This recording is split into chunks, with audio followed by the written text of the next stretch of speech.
An hour north of New York City, a band of deadly gunmen descended on a peaceful suburban community. They struck quickly and savagely. Agents learned that the gang's leader had been living underground for more than 2 decades. The FBI's New York Anti-Terrorist Task Force hoped they could find this most wanted fugitive before he killed again.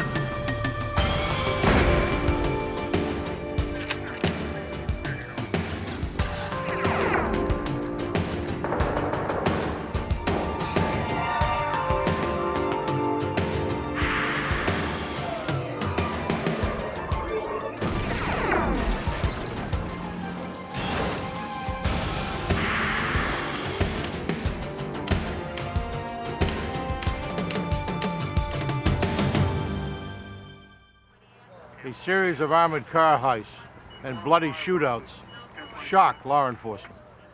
The brutal violence of the crimes suggested a motive more complex than greed. When the robbers started targeting police, the FBI took charge. I'm Jim Kallstrom, former head of the FBI's New York office. Agents would expend thousands of man-hours to stop an armed gang that terrorized New York.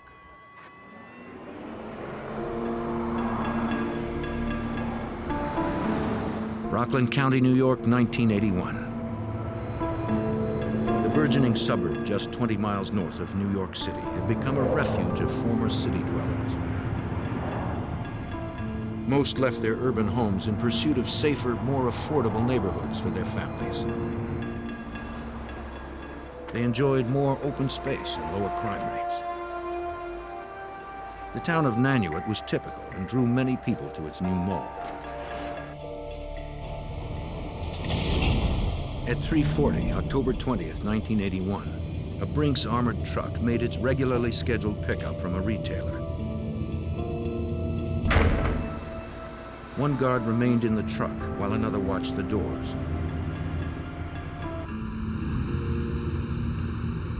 The third returned with cash and receipts.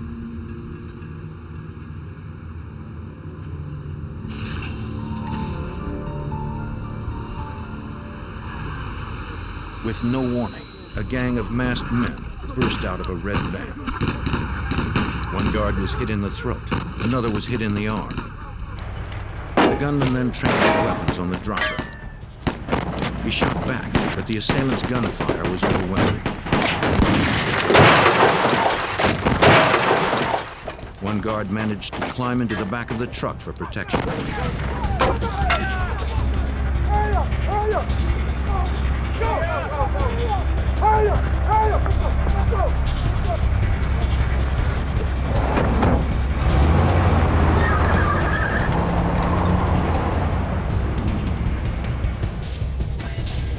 All right, Charlie, let's go.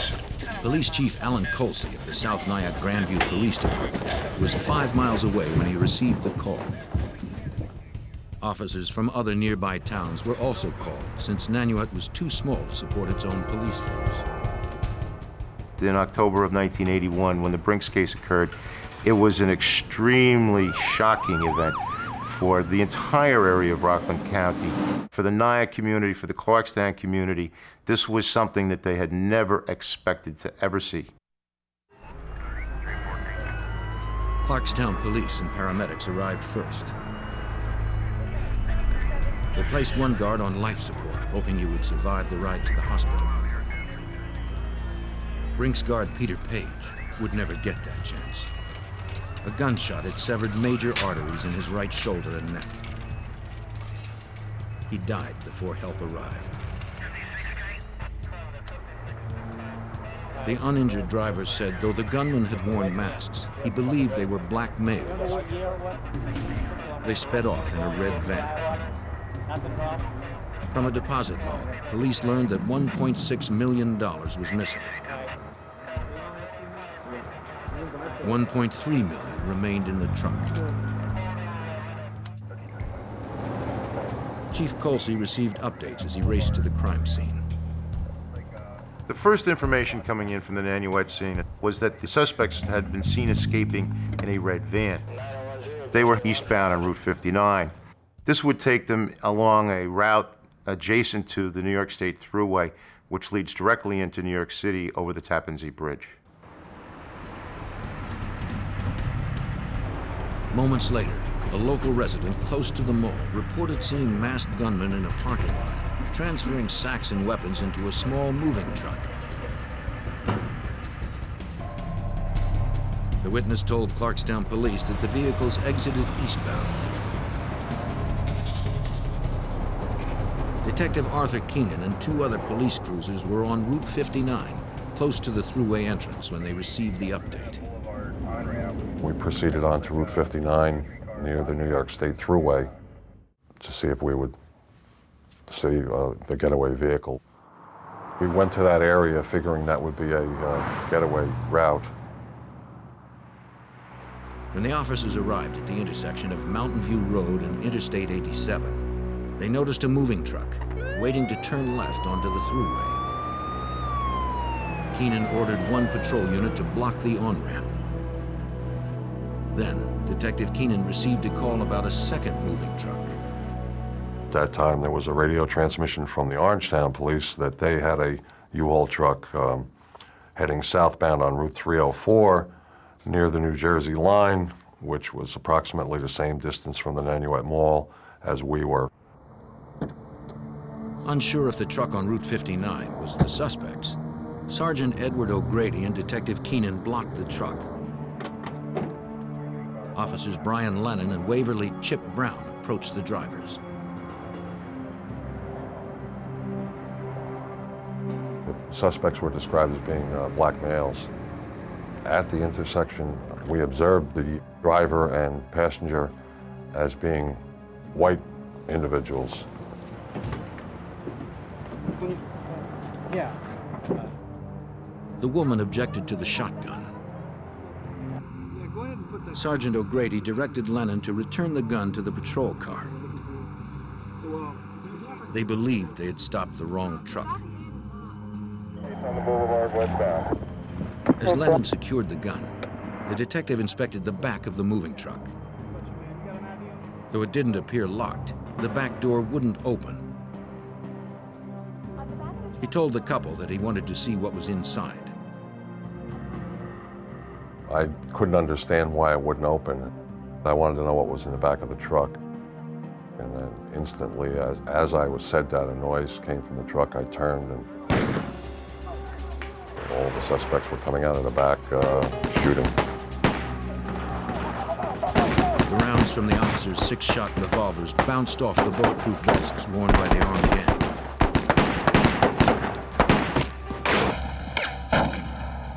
Officer Lennon rushed back to his patrol car for his shotgun. Officer Brown was shot in the neck and shoulder and fell to the ground. Even if the officers were wearing their vests, it wouldn't have helped. We were at a disadvantage.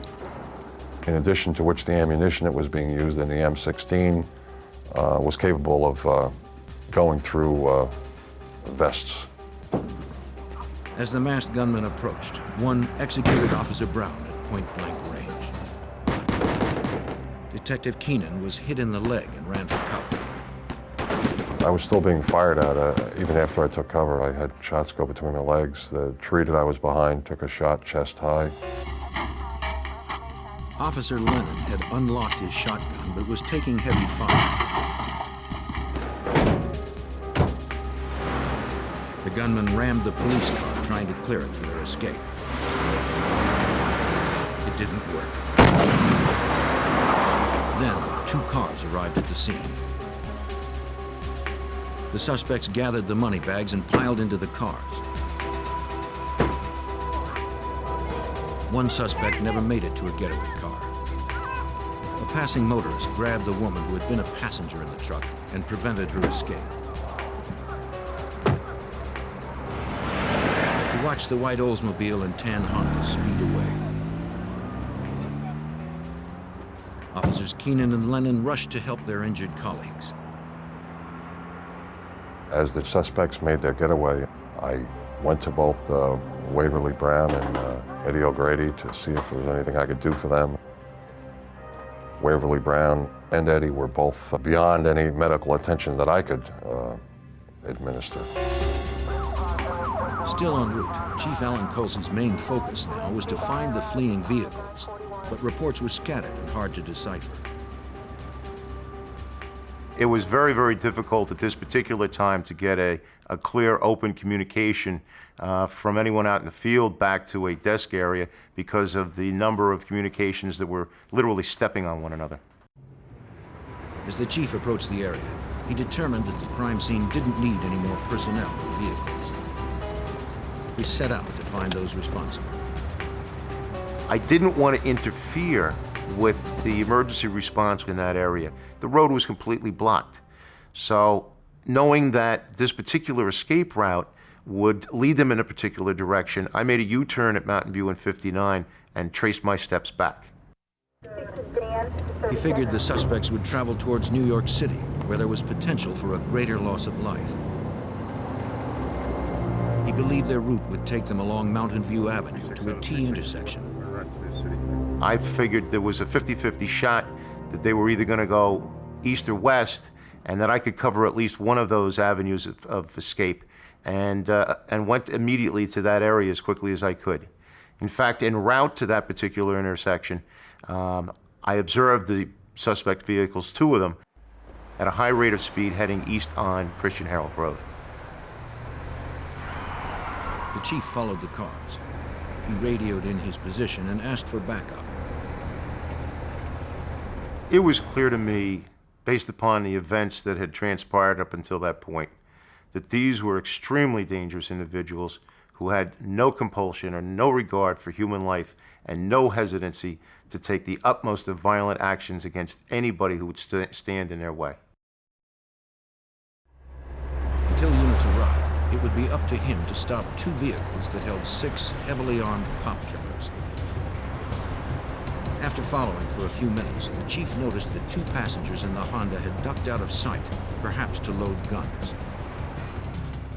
As we get to the corner of 6th and Broadway, the Oldsmobile makes a right-hand turn onto Broadway going south into the middle of town, and the tan Honda attempts to do the same, but slides, skids across the road.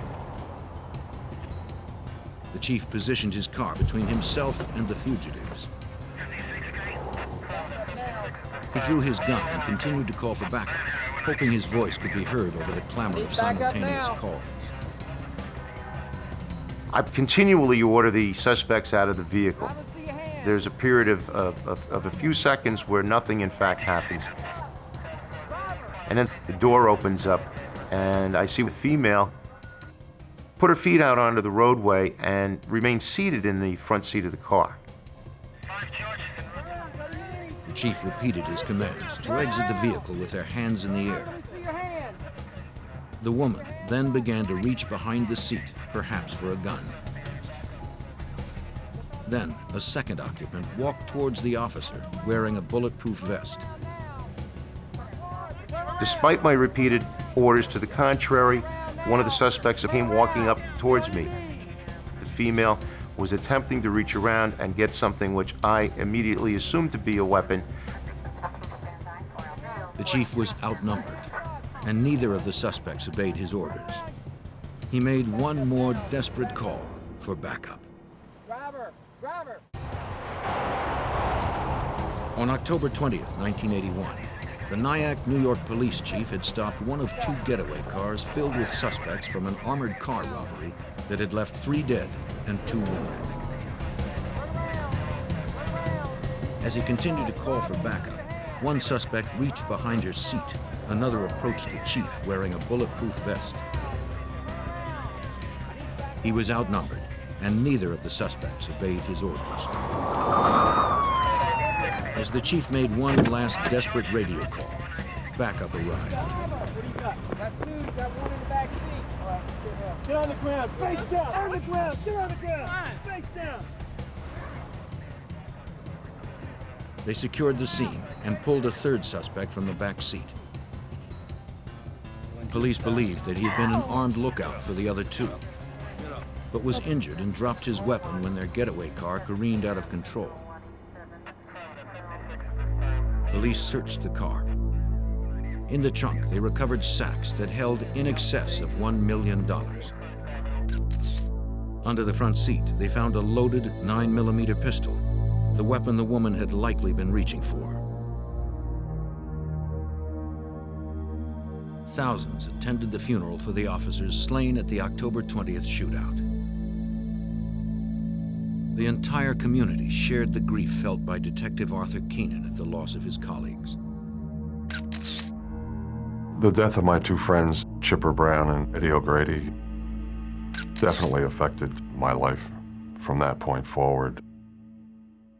When you're in a small community like that, in a small police department like that, you go to each other's weddings and christenings and barbecues and things of that nature, and it becomes like a secondary family of sorts. And so it was very devastating to lose two of your good friends. The four murder suspects, including the woman captured at the roadblock, maintained their silence while arraigned at Nyack Village Hall. Police had no way to know how many more were still at large. The law enforcement community in Rockland County was taken greatly by surprise by the sequence and magnitude of the events. This was really a small assault team that came to Rockland County to rob this Brinks truck, and it was a magnitude and a seriousness and a firepower that had never been seen anywhere in the law enforcement community here. If Nyack police were not used to such violence, 30 miles south in New York City, the FBI and New York City police certainly were.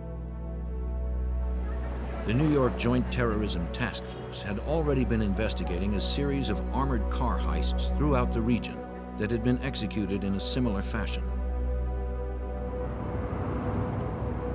Now retired Special Agent Lou Vesey was a member of that team. He believed the Nyack robbery was connected to the others. The people who had done Nyack had to have some involvement with all these other crimes. I mean, because the MO was absolutely identical. The whites were driving the vehicles, the blacks had done the robberies, the weapons that were used were identical to the weapons that had been used in the other robberies we were looking at. So there was no doubt in anybody's mind that this was at least some of the same group. The suspects were processed at the Rockland County Jail. When asked for their names, all gave aliases, except one. Judy Clark, arrested in the getaway car, was no stranger to the FBI. To agents, she was known as a member of the Weather Underground, a radical group involved in many violent robberies and bombings in the 1960s and 70s. For the Brinks robbery, she would be sentenced to 75 years in prison. Special Agent Lou Vesey was an expert on the Weather Underground. One female I recognized immediately as Judy Clark, who had been someone who had been under investigation previously by us as a possible terrorist. There was another female there who I thought looked very familiar. Agent Vesey suspected the woman arrested at the roadblock was Kathy Boudin, another member of the Weather Underground. A fingerprint check confirmed it. Boudin pled guilty and was sentenced to 20 years in prison for acting as a decoy passenger in the moving truck. They discovered one of the men to be David Gilbert, Boudin's common-law husband, who was also a member of the Weather Underground. He received 75 years for his role. Sam Brown, who had been injured in the getaway car, was an associate of the Black Liberation Army, another militant group. Like Gilbert and Clark, Brown was sentenced to 75 years in prison. 4 members of the gang were behind bars. From survivors' statements, agents estimated at least 7 more were out on the streets. Special Agent Ken Maxwell joined the investigation to help determine who and where the remaining fugitives might be. One new lead held promise. The second getaway car had been found a few miles away. The Oldsmobile was found in Westchester County, dumped or abandoned. Inside, there was a great deal of blood, indicating that whoever had abandoned the vehicle had been wounded during the shootout. Agents checked local hospitals for gunshot victims. They found no patients whose whereabouts were unaccounted for on the day of the shootout. Other cases, the bombing cases, even after. The Oldsmobile was registered to a woman at an apartment on Prospect Street in East Orange, New Jersey.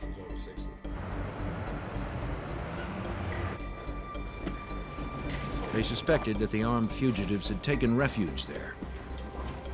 Agents obtained a search warrant. They found no one inside and began to process the apartment. The location in East Orange, New Jersey was a treasure trove of evidence. It's what we commonly refer to as a safe house.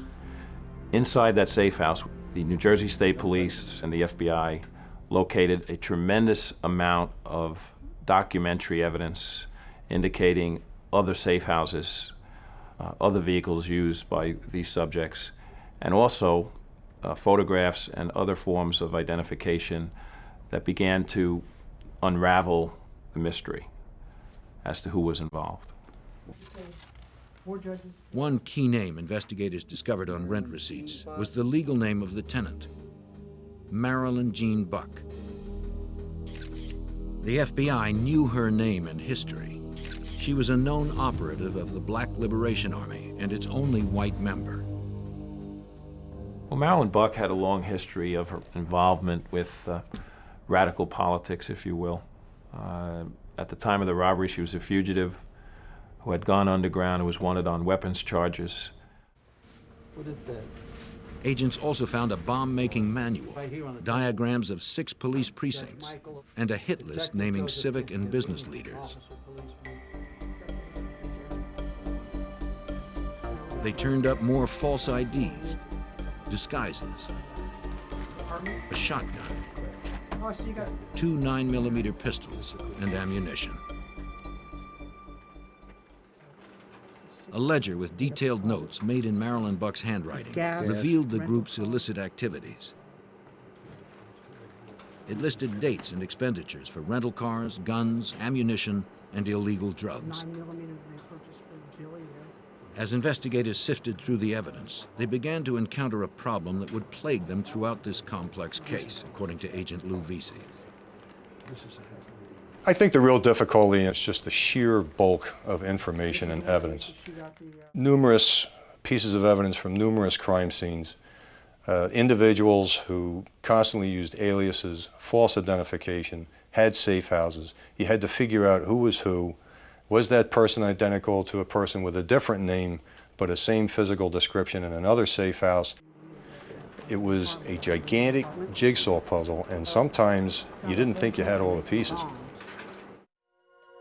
Agents still didn't know who was involved, where they were, and why they did it. Mr. Brown, to get answers, the FBI needed to develop a cooperating witness. They turned to Sam Brown in Otisville Prison, the gunman arrested after the car chase.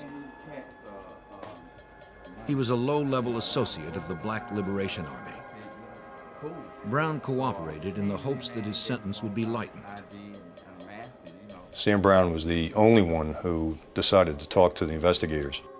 He really got us started. He's the one that named a few names, and with those few names, that's where the investigation began widening out to the rest of them. So he was very important. The most valuable name Brown provided was that of the mastermind behind the armed robbery, Matulu Shakur. Shakur was a known militant, the leader of the Black Liberation Army, and one of the highest-ranking members of the gang who called themselves the Family. In case you get stopped. The Family was a group of about a dozen terrorists, comprised primarily of members of the Weather Underground and Black Liberation Army. Their formal association was news to Agent Maxwell. We had known from prior investigations in the past that these groups had communicated. that they had some common goals and objectives, but never before had that communication or association evolved into this type of criminal activity. Brown told agents that the family met on many occasions to plan the Nyack robbery. Matulu Shakur assigned jobs to each member of the group. You know what to do with that? Yes, sir. Edward Joseph and Donald Weems were assigned as gunmen in the armored car assault. The FBI knew Weems was a member of the Black Panthers and the Black Liberation Army. He had escaped from prison in 1978. Investigators knew little about Joseph. Another man named Chewy Ferguson would handle the M16 assault rifle. Samuel Lee Smith would be armed with a shotgun. I don't want anybody to fire these weapons. So Chewy says, Chewy's a weapon man, all right?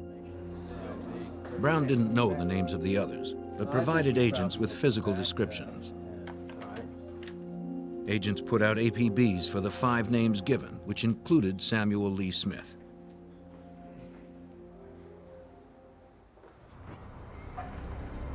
In Queens, homicide detectives were on their way to Smith's last known address. A license plate registered to him had been found in a safe house.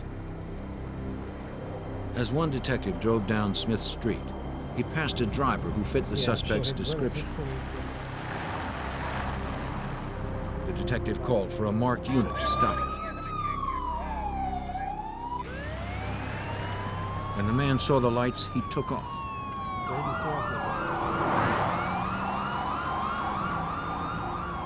Police followed him into an alley.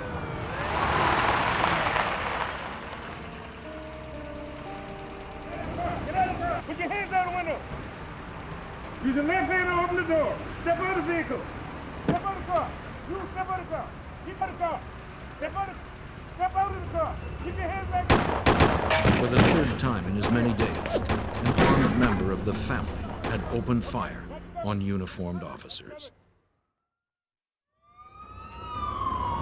Samuel Lee Smith, the fugitive wanted for his role in the shooting deaths of 2 police officers and an armored car guard, had opened fire on New York City police. His attack did not last long. He was killed by the officers returning fire. Smith was the 5th member of a terrorist group called the Family to have been taken off the streets. 7 others remained at large, with almost $1 million in stolen cash still missing. On a tip from Sam Brown, a gang member already in custody, police canvassed a Bronx neighborhood for another suspect named Donald Weems. Special Agent Ken Maxwell recalls that Brown knew very little about Weems. Brown had given us a general description of a neighborhood in the Bronx where he had met this individual who fit the description of Weems. My partner and I, after a process of elimination and a lot of legwork, pinpointed a building that possibly could be the place Brown was talking about. Detectives canvassed the neighborhood, hoping someone would know Weems and reveal his address. They got lucky. A neighbor directed police to his apartment. He told them Weems was upstairs right now. Detectives called for backup. Since every other encounter with these terrorists had resulted in gunfire, they prepared for the worst. In a short time, they entered the building with a warrant and a SWAT team. They had no idea if Weems was alone or if he was armed. There were some anxious moments in terms of waiting, but then he ultimately came out and surrendered in the hallway. In his apartment, however, we found several firearms, a gas mask, a bulletproof vest, and enough ammunition to do battle with a small army. Weems was the only member of the family inside. He was tried on federal charges and found guilty of robbery and second-degree murder. He was sentenced to 75 years in prison. Though 6 members of the family were now in custody, group leader Matulu Shakur remained on the streets. Once again, cooperating informant Sam Brown provided agents with a lead. He believed Matulu Shakur could most likely be found in Harlem at the acupuncture clinic Shakur had founded. The FBI and NYPD set up 24-hour surveillance on the clinic.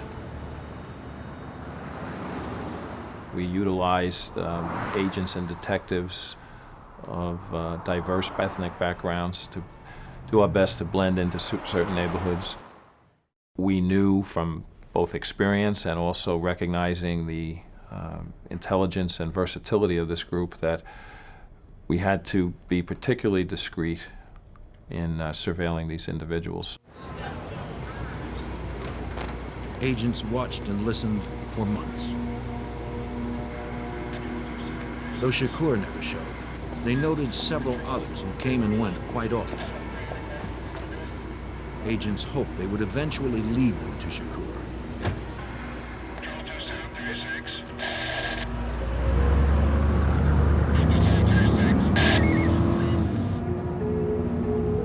One night, agents followed a man from the clinic to a house at 85 Barrow Street in Greenwich Village.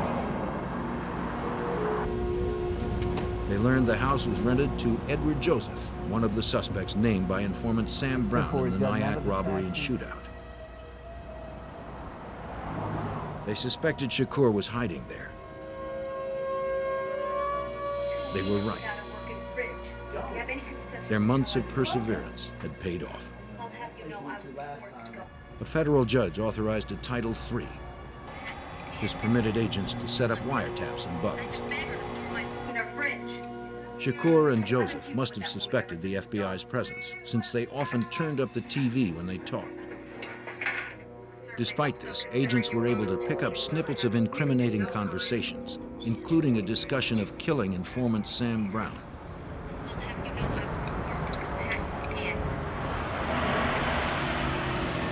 After several weeks, agents had enough evidence for a warrant to raid the Greenwich Village hideout. On the night of March 25, 1982, 6 months since the murders and robbery in Nyack, agents prepared for the assault. They'd strike early the next morning, hoping to catch the fugitives asleep and unaware. As the agents watched and waited, they saw Shakur enter the house.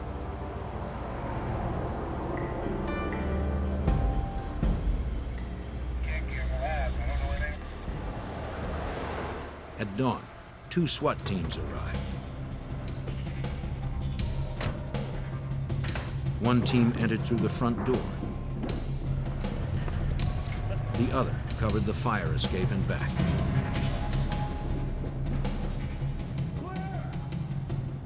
They arrested 2 men, Chewy Ferguson and Edward Joseph, both named as participants in the Nyack heist. Their leader, Matulu Shakur, was nowhere to be found. Somehow, he'd escaped during the night, slipping past the surveillance.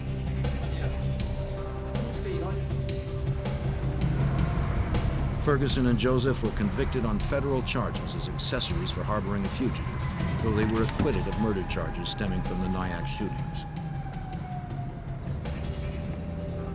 Both were sentenced to 12 years in prison. On July 23, 1982, almost a year after 2 officers and a guard had been killed in the Brinks robbery, Matulu Shakur was placed on the FBI's 10 most wanted list. Finding the leader of the gang responsible for 3 cold-blooded murders would now become a priority for every FBI office across the country. Almost a year after a Brinks robbery and shootout with police, FBI agents around the country continued to pursue the mastermind behind the $1 million heist. Matulu Shakur, a leader of the terrorist group called the Family, had been placed on the FBI's 10 most wanted fugitives list. Shakur and at least 3 others remained at large. In the summer of 1982, an agent from New York City traveled to Georgia to interview a member of the Family who had been arrested for a separate bank robbery. Tyrone Risen offered his cooperation in the hopes of a lighter sentence by the state of Georgia.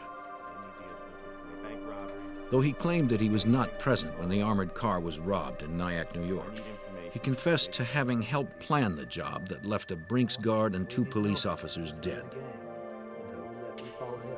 Risen provided crucial information about other members of the Family. Risen was not only a member of the Family, he was a very important member of the Family and had been involved in all the robberies. He knew who was in the Family, he knew the names, and he knew how the Family operated. So he was able to describe the MO, the robberies they did, the weapons they used, who did what. Our lookouts, more or less. Risen told the agent how members of the group were able to secure so many aliases. The prisoner explained that a manager of a children's clothing store in Manhattan was key to obtaining false IDs. The manager gathered license information each time a customer paid by check. Since New York State did not require a photo license in the early 80s, an imposter would take the information to the Motor Vehicles Department, claiming she'd lost her license. Then, the DMV would issue a duplicate immediately. Risen also described to Special Agent Maxwell the group's motives. They termed these robberies expropriations, almost acts of war. And as one of their members eloquently, or not so eloquently, commented one time, in war, people get hurt. So if you can understand that philosophy, you can understand the mindset or the motivation behind the gang. Risen's information helped agents understand more about the inner workings of the group. But by the fall of 1984, 3 years after the Brinks heist and triple murder, 3 fugitives still eluded the FBI, including gang leader Mutulu Shakur, Marilyn Buck, and Susan Rosenberg. Despite this, time was on the side of the FBI. The longer the fugitives ran, the more likely it was they'd make a mistake. On November 29, 1984, local police received a call from a manager at a storage facility in Cherry Hill, New Jersey. He reported a customer on the premises who had been paying her bill with a credit card that was determined to be stolen. Hello, this is Bob from Cherry Hill Storage. Officers arrived to find the woman about to leave. Inside the back of the van, they noticed containers that appeared to hold explosives. Police asked her for ID. When she reached for her purse under the driver's seat, the cautious officers stopped her. They wanted her hands to stay in plain sight. Inside her purse, they found a weapon. They placed her under arrest. When she was processed, police learned that she was Susan Rosenberg, a member of the Family, wanted in connection with the Brinks robbery and shootout. Investigators secured a search warrant for the van. Inside the crates, they found 640 pounds of explosives and 14 weapons. The van was registered in New York State to a woman named Louise Harmon. Agents discovered the name and her address had been falsified. As forensic technicians processed Rosenberg's vehicle, they noticed a sticker on the door from a repair shop in Connecticut.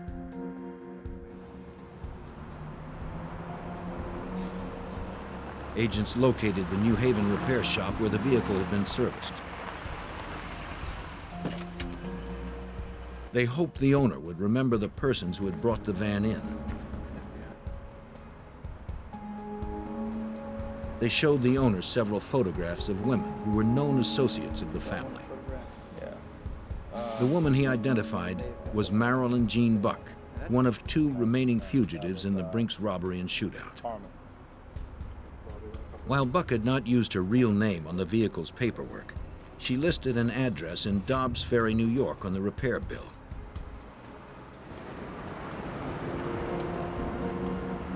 Agents followed up on the lead.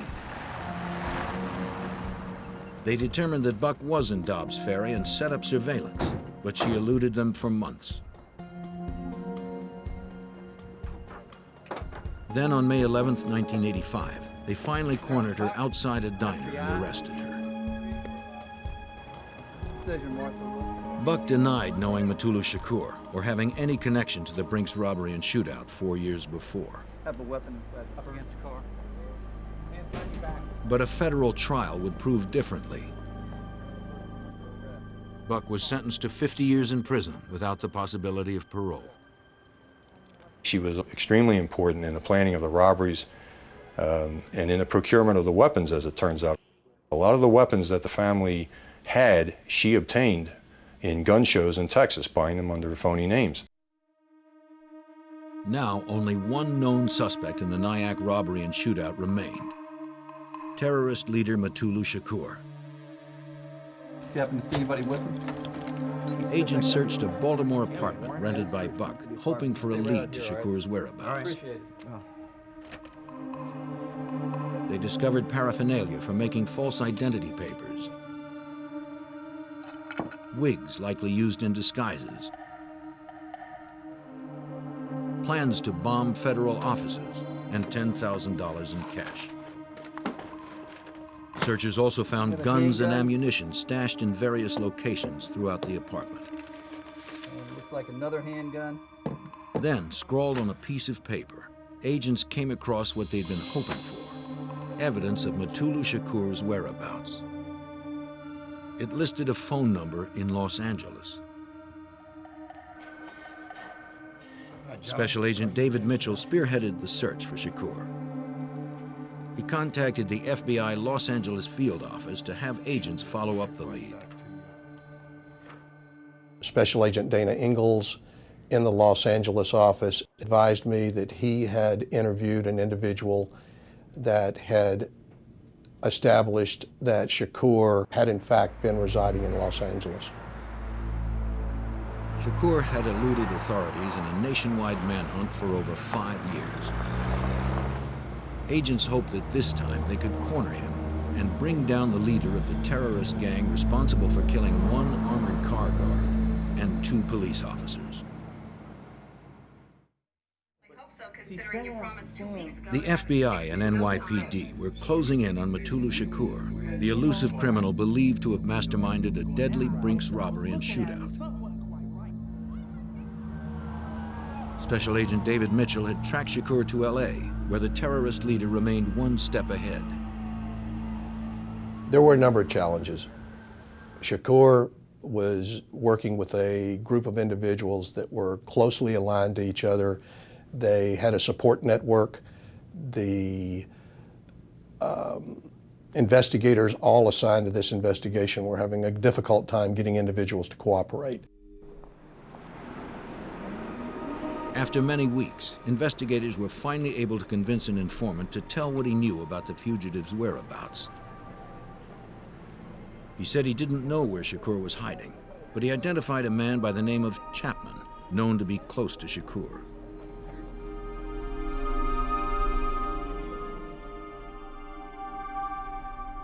For about 6 weeks, agents conducted ground and air surveillance on Chapman and other Shakur associates, but Shakur continued to elude authorities. Shakur was leading a very low-profile life in Los Angeles, at least as far as our investigation could determine. He did not frequent any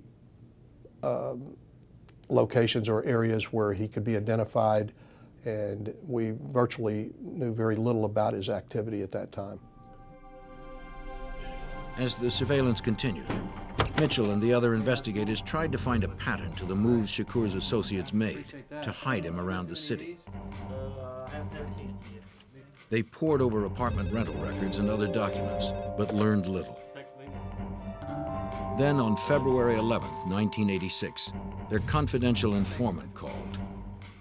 Hey, thanks for the tip. He told them that Chapman would meet with Shakur that night after Chapman left a Lakers basketball game.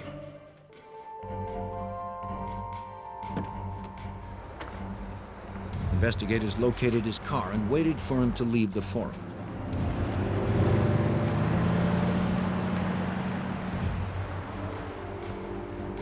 Chapman attempted what agents call dry cleaning, counter-surveillance tactics designed to lose a tail.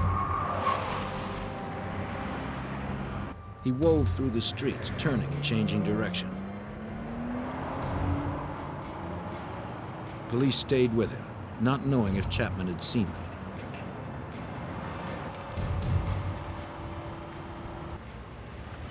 When Chapman reached his destination, Mitchell's team pulled in nearby.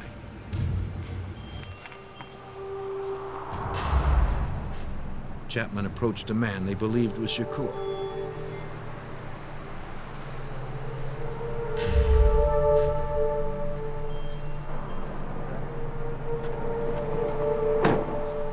Two officers headed to where the men were talking, careful not to attract attention.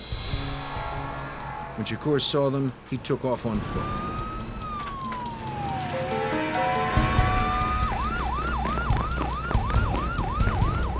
They caught up with him in an alley.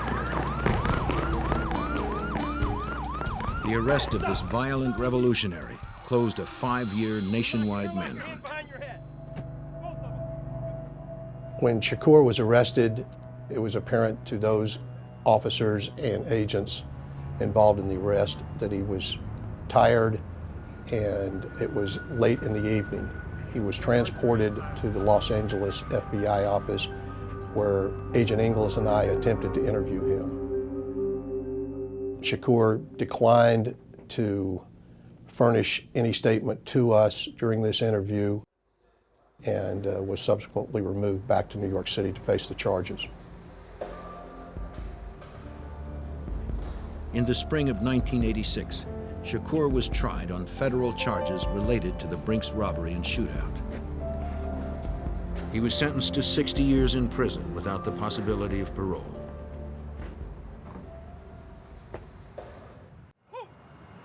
The police officers who survived that terrifying day in Nyack, New York, were relieved that Shakur had been brought to justice. But for South Nyack Police Chief Alan Colsey, the memory of their loss would always be with them. Eddie O'Grady and Officer Brown, Chip Brown as we call them, we're local Nyack community members. They'd gone through the Nyack school district. They had been on the job before I was, and in fact, more or less had sort of brought me and broken me into the community. They were very, very close to the community and to a lot of us that were police officers here. They were excellent people. They were excellent cops, and we miss them dearly to this day. To commemorate the slain officers, a monument was erected in Nyack, New York. The surviving colleagues have found some comfort in knowing that the lessons learned from the Nyack shootout have made life safer for citizens, as well as for the officers on the street today. Let it not be said that they died in vain, but rather that their ultimate sacrifice led to the identification of a national problem. I think their ultimate sacrifice and the tragic deaths of everyone involved certainly uncovered a nationwide network of domestic terrorists heretofore unknown, and in essence prevented the loss of life to others. Two thieves develop a terrifying pattern, combining bank robberies with home invasions and taking families of bank executives hostage. For years, federal agents track them, always one step behind. Even when they're caught, the robbers do not quit.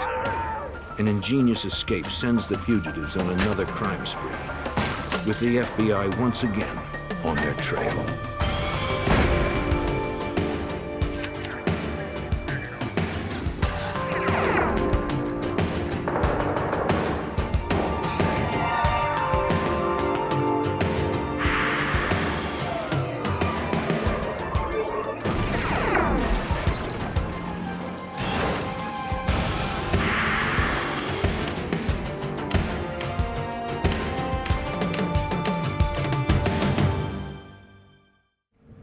Too often, convicted felons learn new techniques and find new partners in prison. In 1982, a group of former inmates began a spree of kidnapping and robbery. I'm Jim Kallstrom, former head of the FBI's New York office. For years, the suspects used false names and a network of criminal contacts to elude capture. To find them, the FBI had to pierce their tight-knit circle and find new partners of their own.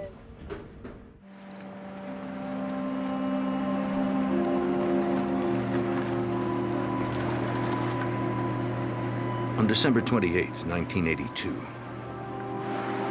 Oklahoma City Bank Vice President Steve Thompson and his wife Ellen arrived home from a holiday party. Unexpectedly, a car pulled in behind them. When they got out of the car and started entering our garage, they hollered, "Mr. Thompson, we're federal agents." They were on top of us, with just in a few seconds. Ellen Thompson thought perhaps the men had the wrong house. I couldn't think of any reason federal agents would be coming to our house, and I've heard of mistakes before, so I looked at him and said, "There must be some mistake here. Can I see your identification?" And he pulls out a gun. The one with the obvious wig seemed to be the enforcer. The other one was in charge. There was obviously one other male involved because somebody drove him to our house and that car left and we never saw that car again. The two gunmen forced the couple inside. The leader began interrogating Thompson about the bank where he worked. No. He cooperated so the incident could end without anyone getting hurt.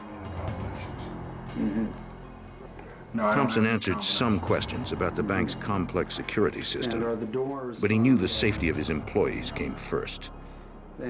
I didn't give him names of actual people that had combinations and stuff. I said, we'll just have to wait and see who gets there and who has the combinations and stuff, because I didn't want to put any individuals in jeopardy. I see.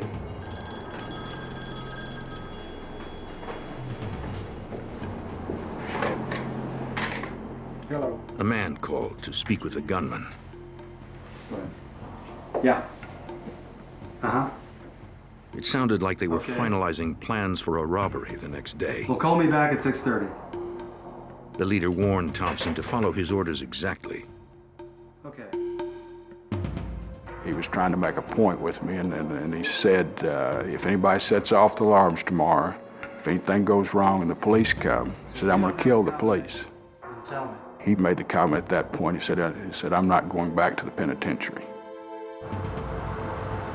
The gunman held the couple hostage overnight.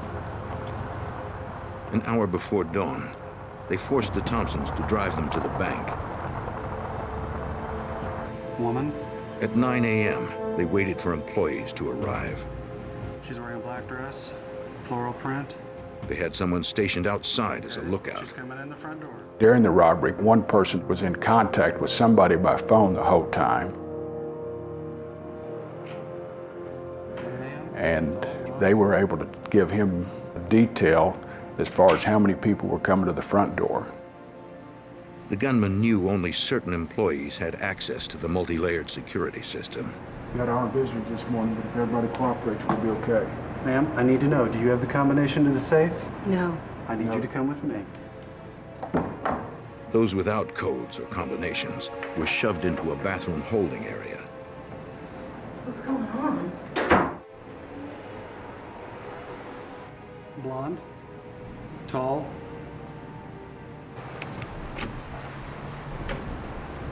act natural, everything will be fine. It always takes, more than one person to access anything. You have different layers of security within the vault and the cash vaults themselves within the vaults. Sir, I need to know, do you have the combination to the safe? It's okay. Yes, I do. I need you to come with me. Anyone with a code was put to work. So that's what he was trying to determine, was who was going to be able to access that cash. Other employees had gotten them close. One final combination stood between the robbers and hundreds of thousands of dollars. Get it open. Don't play hero. Be stupid. The robber with the wig was the more threatening one. Do what you're told, no one gets hurt.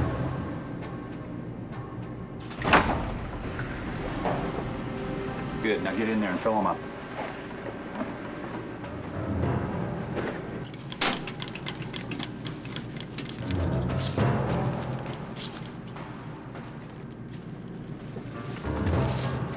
Within 30 minutes, the gunman had hundreds of thousands of dollars in hand. Did you get it? Got it. Come on. I need your keys. They herded Mr. Thompson and the manager in with the other hostages. He put me in one of the restrooms, and he told me and the people in our restroom that said, we're going to be here 5 more minutes. Nobody stick their head out. And they left. And I was pretty sure that, from hearing the conversations out there, that they were going to leave right away.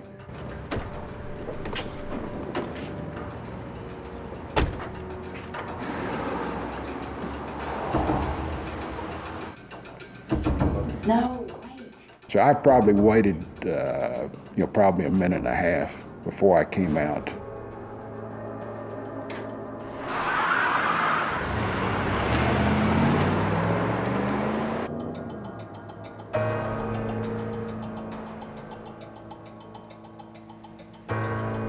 When it appeared the robbers had gone, Thompson directed the manager to contact authorities. Go ahead and call the police. Yes, Quail Creek Bank's just been robbed. We need the police here right away. The call went out to nearby Oklahoma City patrol units. Respond immediately to bank robbery at 1482 Olson Road. 10-4. Following standard procedure, Oklahoma City police also contacted the FBI. Special Agent Mike Cycle took the call. I shouted to other agents on the squad that we had a bank robbery. I gave them the location and gave them a little bit of information about what was going on, the fact that the robbers were gone, and we had a bunch of agents in head for the bank. The patrol units arrived first.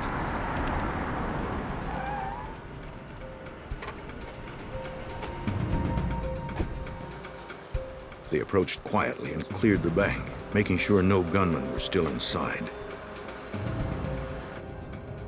FBI agents arrived minutes later.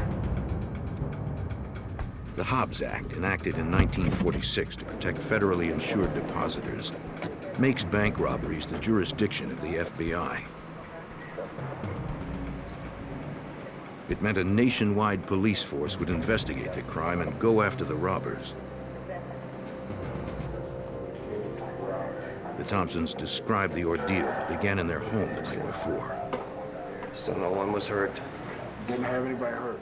It had been a sophisticated, well-planned crime, with no evidence left behind. These robbers must have struck before. But no similar robberies had occurred in the area in the past. Agents searched the FBI's database to see if any had been committed elsewhere. They found a national file of robbery cases that included invasions of bank employees' homes. So I pulled that file out and found that there were several offices that had robberies where the pattern was very similar. So I started communicating with those offices. He hoped to find an agent who had experience with whoever robbed the Oklahoma City bank, and located Special Agent Steve Chenoweth at the Phoenix FBI. Hey, listen. Cycle described the Oklahoma City home invasion-style bank robbery. the robbers' disguises and their mannerisms. How many guys? Chenoweth immediately named 2 bank robbers he knew, Terry Connor and Joseph Dougherty, as having operated that way. All those things are typical of what they had done in the past. And so a lot of that, once I learned the actual details of what had occurred in Oklahoma City, just pointed a finger right at those 2. Witness descriptions from Oklahoma City matched the felons. Because of his knowledge of the pair, Chenoweth became the lead case agent. He knew that Connor and Dougherty had met in federal prison. Terry Connor was the leader, in for 3 Arizona bank robberies. Each time, he and his partner had held bank employees hostage overnight. Joe Dougherty was just a thug from Philadelphia, and was a stick-up guy, one-on-one, gun in the right hand, maybe a note in the other hand, and give me what you got across the counter. Not a very sophisticated MO at all, and certainly didn't have the smarts that Terry Connor had. Connor was a smooth talker, recruiting accomplices with ease. Terry was, primarily a West Coast guy, and Terry, being from the West Coast and being from California, we did certainly concentrate our efforts out there in California looking for him. Agents contacted the Monterey, California FBI resident agency. They told Special Agent Harlan Freimeyer what they knew about Terry Connor. Oklahoma City went on to tell us that the suspicion was that he had a girlfriend that lived in Pacific Grove, California, and they wondered if he might not be heading that direction and asked us to do some work to see if we could work that angle. They located Connor's girlfriend's home. Routine surveillance revealed a possible link to Terry Connor, who was last believed to be in Oklahoma City. While doing a spot check on this residence, lo and behold, there was a vehicle parked out front with Oklahoma license plates on it. So I notified the Oklahoma City office, and they didn't actually have a record of that vehicle that they could positively tie into Terry Connor at the time, but they thought it might have been one that he purchased under an alias. I'll tell you what, you ever seen While the girlfriend was away from the house, agents spoke with her gardener. Identifying themselves, they told him they were conducting a federal investigation. He needed to be truthful and discreet. They asked if he had recently seen any men at the residence. He hadn't, but recalled overhearing the girlfriend talking about meeting Connor the following week.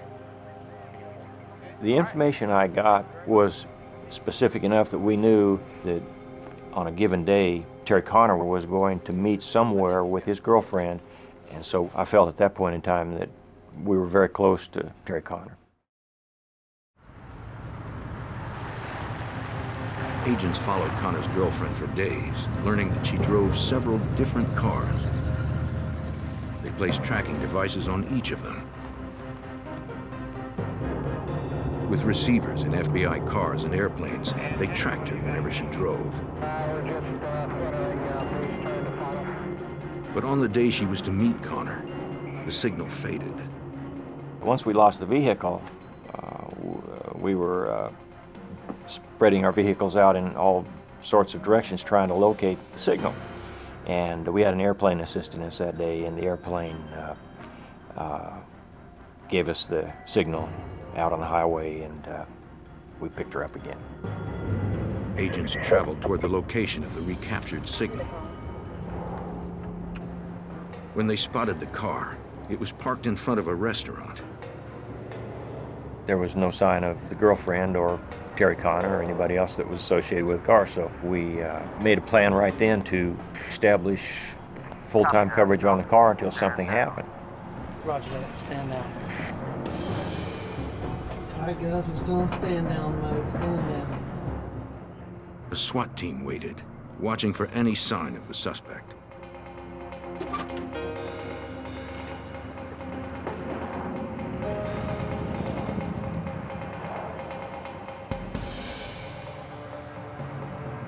An FBI agent made sure that if the couple returned for the car, they couldn't drive it away. We let the air out of her tires so they wouldn't sneak in, sneak out real fast, and waited. Most stakeouts mean long hours with no payoff. But the agents had to stick with it and hope that suspected bank robber Terry Connor would surface. After a hostage-taking and bank robbery in Oklahoma City, the FBI developed two suspects, Terry Connor and Joseph Dougherty. 2 months later, and 1,500 miles away in Atascadero, California, agents staked out a restaurant where Connor's girlfriend had left a car. They believed Connor was in the area, planning to meet her. The long hours of the stakeout paid off for FBI Special Agent Harlan Freimeyer. We just happened to see Terry Connor drive into the parking lot with his girlfriend, and it doesn't usually work this way, but the photographs we had of Terry Connor were of such quality that it was easy to make instant recognition, so we knew that we were about to accomplish our mission.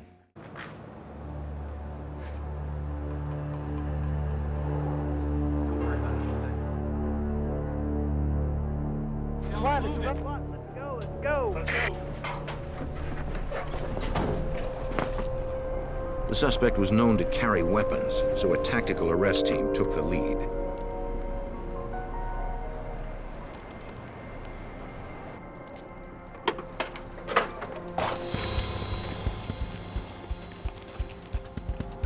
FBI! They struck fast, giving Terry Connor no opportunity to flee.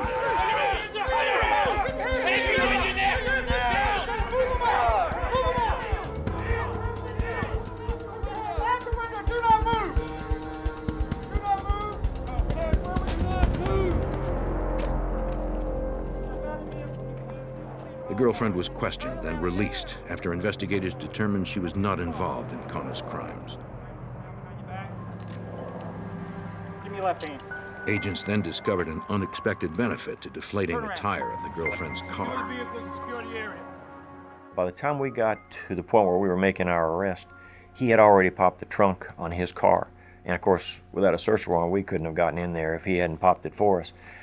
And so once the arrest was made, there we had in plain view the contents of his trunk, and that was useful to us because there was a briefcase that we opened and found a substantial amount of money. Nearly $40,000 in cash bore serial numbers matching some of the money stolen during the Oklahoma City robbery. Agents also found a large diamond and a jeweler's receipt for 6 more. Take off your shoes, your belt. Authorities took Connor to the Monterey FBI office, where they charged him with the Oklahoma City robbery. In handing over his personal effects during the intake process, something of interest emerged. A sales receipt from a Reno, Nevada car dealership. The buyer was listed as Russell Anderson, perhaps an unknown alias of Connor or Dougherty. He had given an address in Santa Maria, California. My instinctive belief was that that address might well be the address of his partner Dougherty. So we put out the word as fast as we could to our counterparts in Southern California, asked them to get out and check that address. A SWAT team immediately went to the residence and prepared to make entry. They suspected Dougherty was inside, perhaps armed. The flashbang grenade was designed to stun anyone in the house.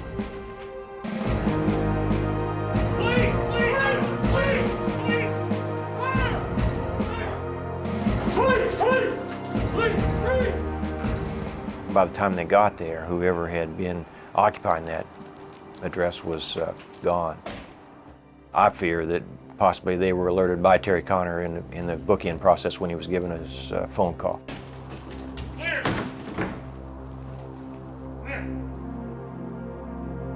Word that Connor was arrested, but that Doherty was not, went out to case agent Steve Chenoweth.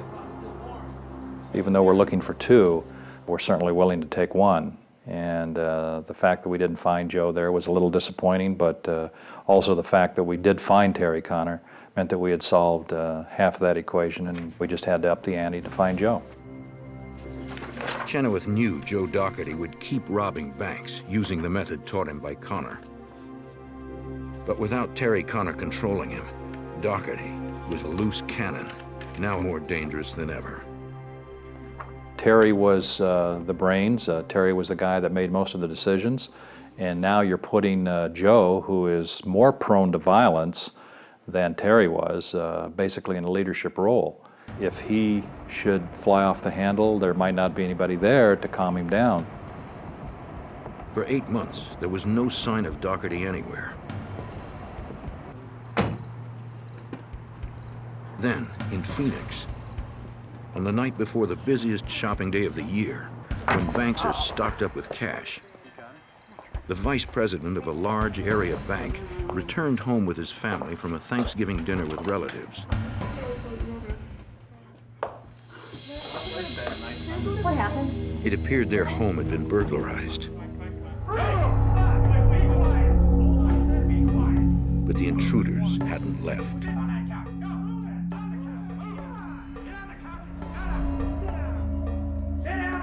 Through the night, the two robbers held the banker and his family hostage. We just want to rob the bank. Just calm down. It looked like Joe Doherty was leading a new partner. Take it easy.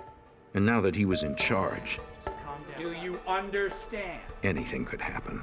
Settle in and be friends. Thanksgiving, 1983. Ride to the bank. They're told no one gets hurt. Give me the keys. Two intruders held a Phoenix banker and his family hostage overnight. Go start the car. Hours before dawn, Joe Doherty and his new partner were ready to rob the bank.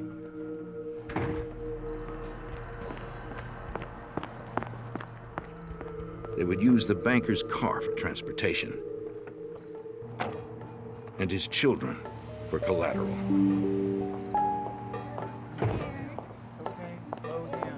In the car.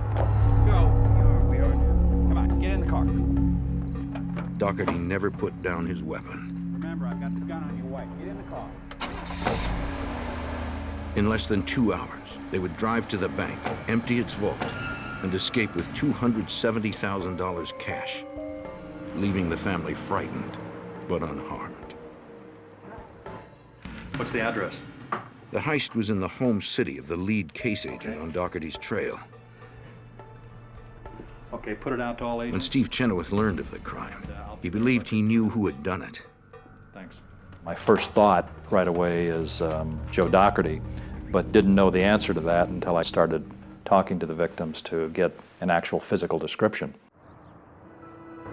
Wondering if Doherty was taunting him by striking in his own town, Chenoweth headed to the banker's home to learn more details of a fearful night spent held at gunpoint. Most of us don't go through that, and to go through it for an entire evening with your two children is a very scary thing. And so they were glad it was over, and they were certainly glad to see us come. Jack, can you tell me just a little bit more about... The banker described the assailants, saying both wore obvious wigs, and the bigger one was in charge. Once I got the information, the physical description of the leader fit that of Joe Doherty right to a T. So I knew that we were dealing with Joe, but here again, we had another individual that he had picked up, and we didn't know who that guy was as his partner. It's normally there. The family described how the pair had acted. Doherty and his new partner were more volatile and threatening than he and Connor had been. There's two people, two. But as before, they left agents with no leads. One bigger guy that... 6 months later, and 900 miles to the northwest in Reno, Nevada, local police called the FBI to another robbed bank.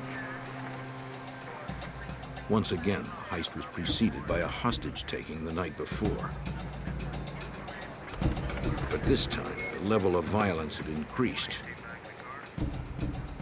Now, there was a bomb. They'd strapped it around the bank officer, indicating that it was explosives. And if he didn't do what he was told to do, that they would detonate that. And that certainly is enough to put the fear of God into you. And I would certainly do anything that they asked me to do.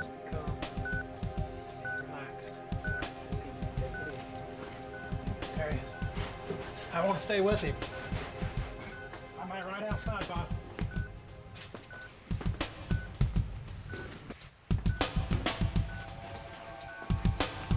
Determining there were no booby traps, a Reno police bomb specialist freed the terrified bank officer and sent him out of the vault to safety.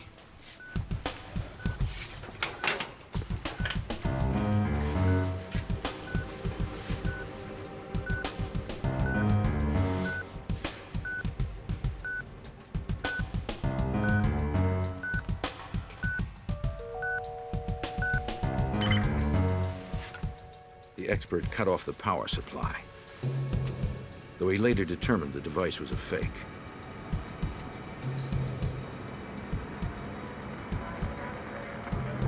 The bank officer told the FBI that he and his family had been held hostage at gunpoint overnight by two men wearing wigs and business suits. Recognize the gentleman in this picture right here? That's him. Shown a photo of Joseph Dougherty, he said it looked like one of the men. That's what we needed to hear because that's who we're going after. Witnesses had seen a white sedan with Washington state plates speeding away from the bank after the robbery, so agents searched the area. They found the vehicle abandoned less than 200 yards from the Reno FBI office. It seemed Dougherty was again boldly challenging the FBI. A check of the plates showed it was registered to a man in Spokane, Washington. That man said he had recently sold the car to someone who fit the description of Dougherty and a pregnant woman whom the FBI believed to be Dougherty's girlfriend. To help find the couple, the FBI called on the U.S. Marshals, experts in interstate tracking of cars and people.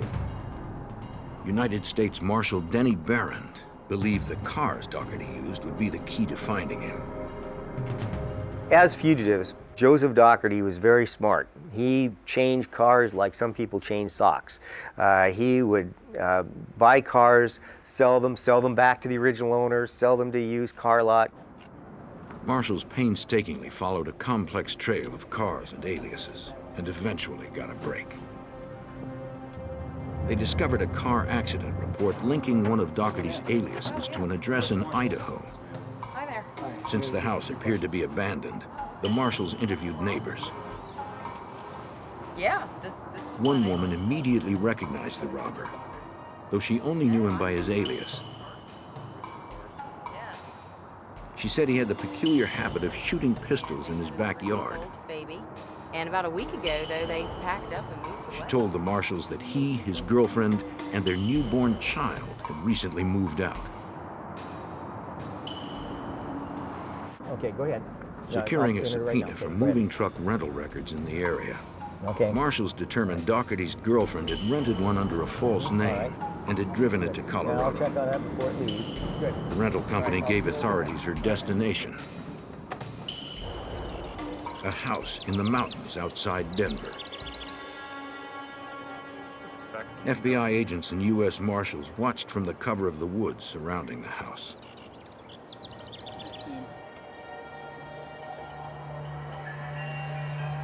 Because there was now a baby involved, they had to be especially cautious.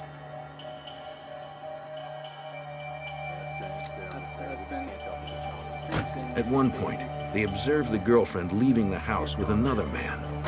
It wasn't Dougherty. Marshals could not see if they had the infant with them.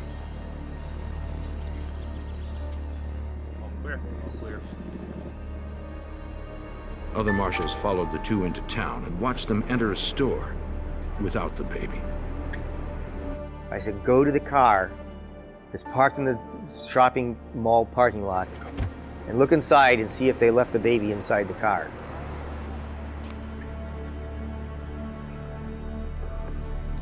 It's a negative on the kid in the car. We're going to go check out. And they radioed back to me, no, the baby's not in the car. And they didn't have the baby in arms. That means one thing, the baby's still at the house. Still at the house with Joseph Dougherty. After 2 years of constantly being minutes too late, authorities believed they were finally going to arrest the dangerous robber. But in law enforcement, things rarely happen exactly as planned.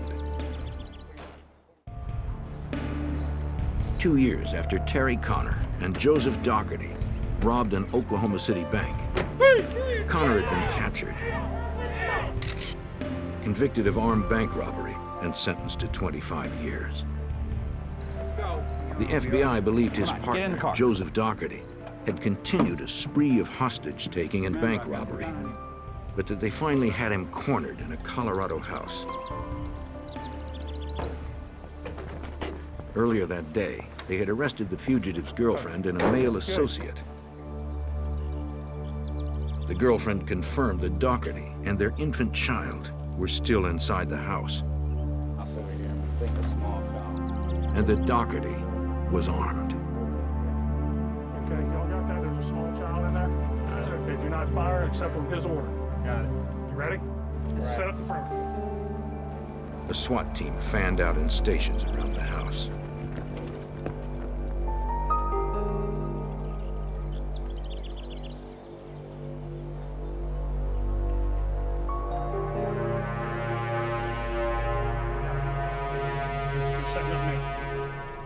Copy number 2. Number 3, are you in position? Same thing, just moving around. Go. Also watching was U.S. Marshal Denny Barron. Joseph Dougherty stepped out of the house, positively identified, and with that he took a .357 Magnum and started to fire into the woods.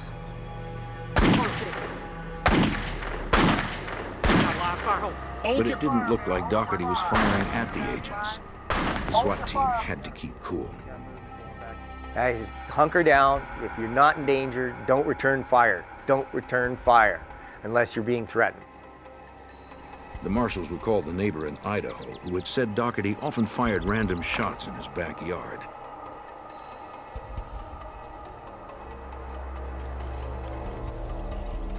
They believed he didn't know they were there. Okay, just hold your fire. Hold your fire and let me know if he comes back out again. We're going to try him on the phone. They still needed to resolve the situation peacefully.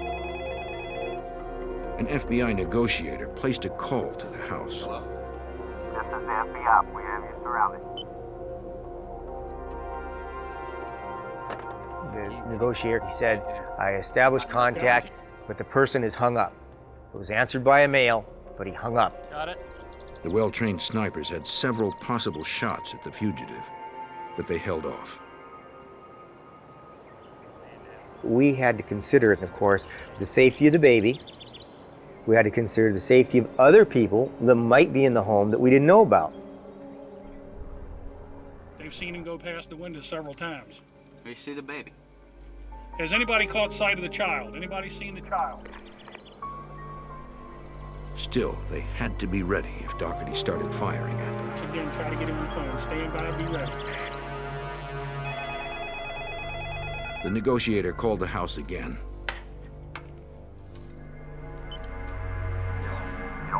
To get her to come out of the house. He told the fugitive that his girlfriend and accomplice had already been arrested. Come out of the house.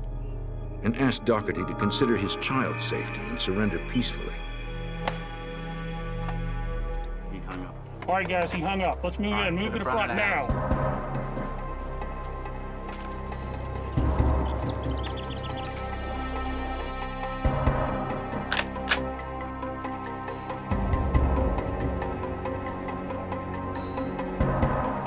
Through the window, they saw him approaching the door.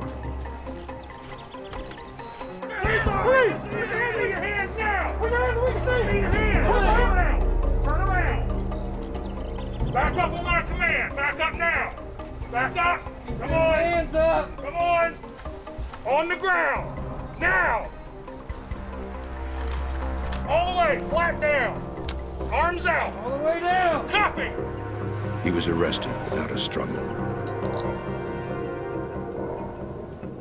Once we had the baby out of the house, we had the house secured, then we began to move through it, and we discovered 16 firearms in that house, including a .308 tactical assault rifle, 2 of those, all hidden, all loaded, all charged and ready to go to defend that house.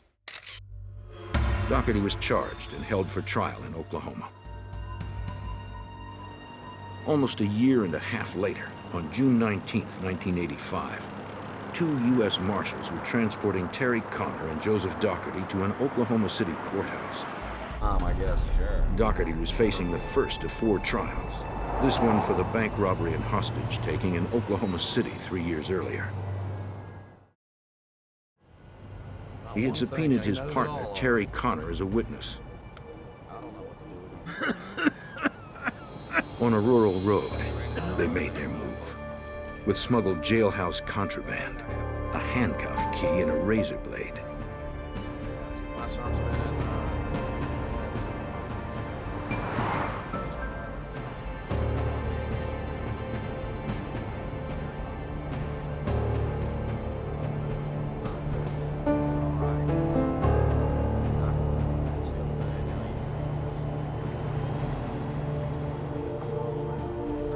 They had never planned on arriving at the courthouse.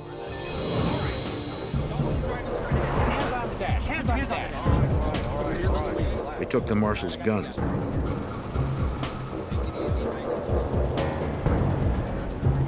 Pull over. and ordered them off the road. Yeah. Don't move. Okay.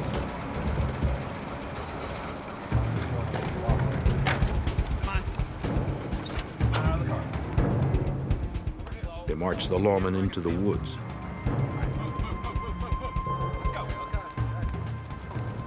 The felons were desperate for freedom, and it seemed no one could stop them from gaining it. June 19th, 1985. Bank robbers Terry Conner and Joseph Doherty escaped the custody of 2 U.S. Marshals while in transit to Doherty's trial. The fugitives handcuffed the Marshals to a tree and stole their weapons, badges, and car.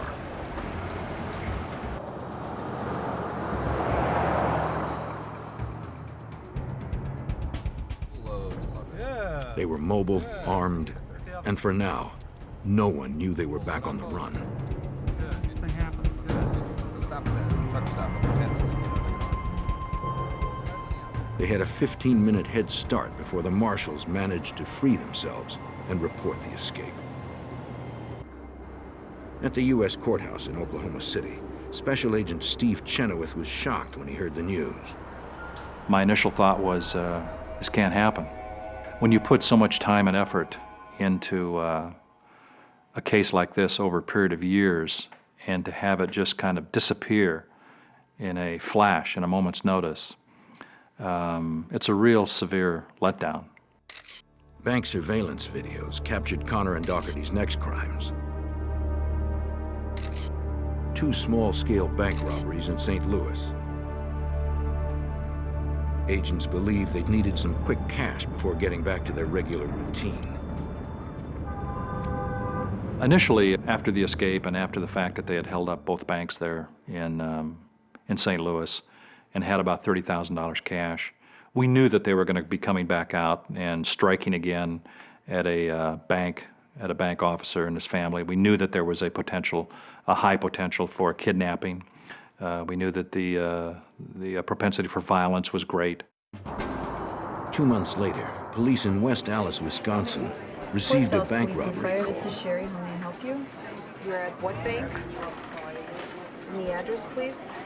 $500,000 was taken, the largest bank heist in the state's history. Station to Squad 113. You're responding to a bank robbery, 10707 West National Avenue. It was by now an all too familiar pattern. two gunmen had held the bank president and his wife hostage, then, again aided by a lookout, robbed the bank.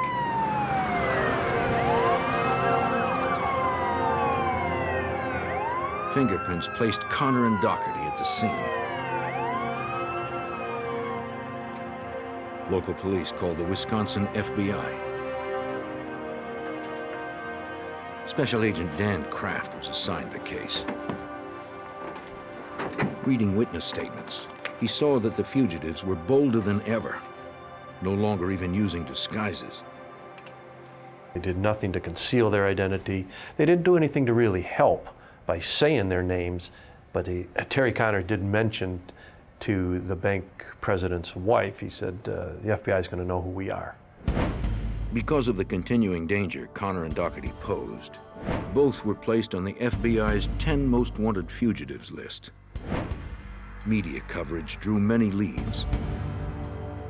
Use your help on it. One call led agents to a man who might have been the robber's lookout outside the Wisconsin bank. Agents issued an APB for the alleged lookout's car. Days later, a state trooper pulled him over and called the FBI. What we got going on here? Once they identified him, they took him in. There was an active open warrant for him out of St. Louis for violating his federal parole. So we arrested him, and I brought him downtown to the FBI office. At first, the man refused to answer questions about Connor and Doherty. So we would talk. And this went on for 5 days. But it wasn't a sweating. I mean, you see on television where it looks like an interrogation and you're getting in somebody's face. No, it was just two men talking. Finally, Kraft won him over. Thinking about it. Yeah. But he was afraid of facing Connor and Doherty in court. Let's just talk about it, you know, and it's, I'd like to cooperate, he says, but, you know, I won't testify. So you don't have to testify. We don't need your testimony. You know, we've got these guys locked in. I just need to know how they think. I need to know what they do and how they do it so I can get one step ahead of them. Understand what they're doing. The suspect agreed to talk in the hopes of a reduced sentence. He told Kraft how Connor and Doherty chose the banks they robbed, how they traveled, even how they communicated through hotel front desks. One of them would call up and make a reservation in the name of a former prison warden. And the other one would call up and ask if this person had checked in yet. And the switchboard operator would then say, no, Mr. So-and-so hadn't checked in yet. And they'd say, well, can I leave a message for him? So then the other one would then call back looking for messages. And they did this as one of their ways of communicating without ever it being traced. The most important piece of information he gave was the name of another man who had helped Connor and Doherty rob banks in the past. His name was John Harris. Agents found Harris in Tucson, Arizona. Surveilling him, they saw him making and receiving calls at a certain payphone. Getting a warrant, they tapped the phone and listened in. He was talking to Connor and Doherty. We hope through a series of wiretaps that we might be able to trace the phone back to a particular area, and through investigation in that area, maybe locate them. Agents learned the fugitives were calling from Chicago and were planning another robbery there. Special Agent George Spinelli of the FBI Chicago field office distributed photos of the fugitives to area hotels. One reported a guest who looked like Joseph Doherty, though that name wasn't on the register.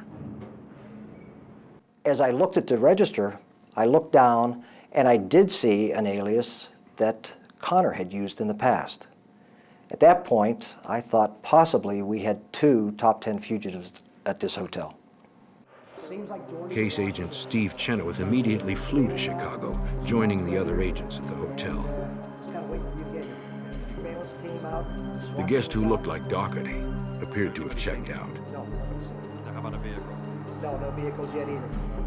Agents watched the room Connor might be in. teams out.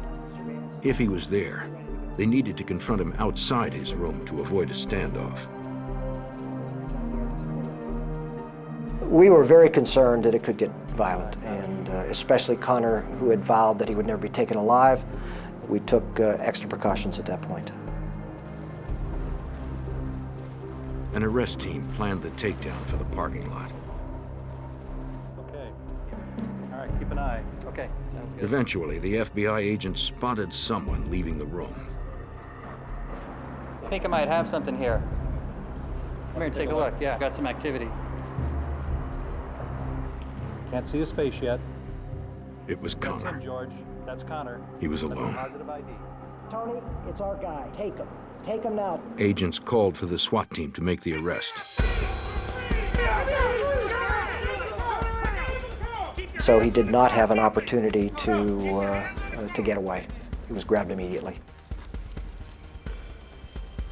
Although Joe Doherty was not seen by agents, it appeared he was nearby and saw the police activity.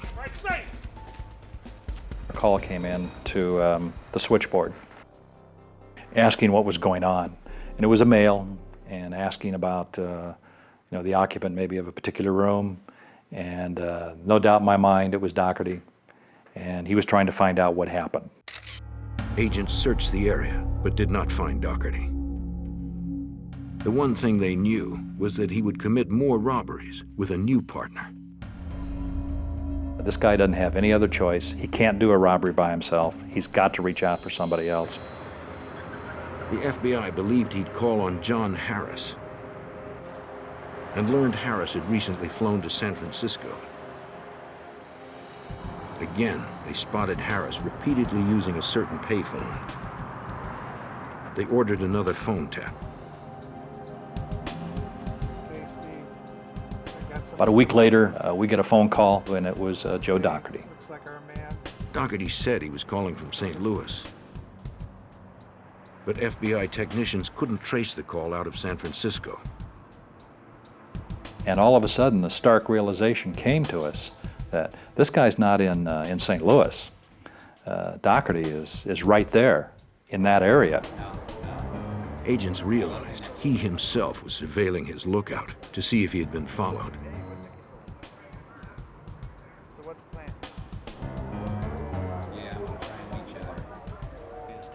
They hoped he hadn't seen the undercover agents. All right, later. Believing his lookout was in the clear, Doherty planned a meeting for the next morning, there in San Francisco. Agents showed up early. Doherty arrived as promised. And at about that time, we had a whole lot of very weary FBI agents pounce on Joseph William Doherty. And so ends the saga, and so ended the chase. After a nationwide manhunt that lasted more than a year, Terry Connor and Joseph Doherty were tried for their most recent crimes. They each received 2 life sentences, plus 139 years without parole. They are kept in separate federal prisons.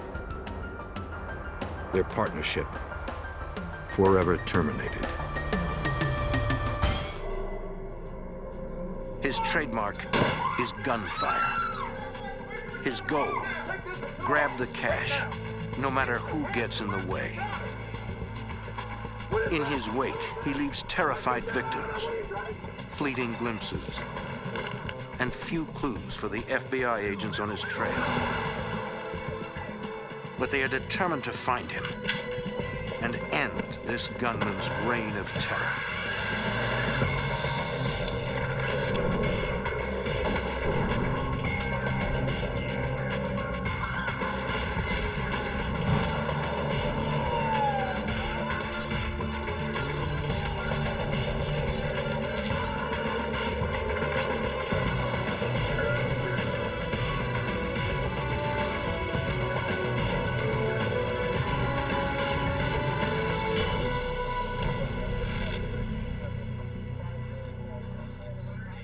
In the late 1980s, The FBI matched wits with a cunning bank robber, a lone gunman responsible for the longest string of unsolved bank robberies in FBI history.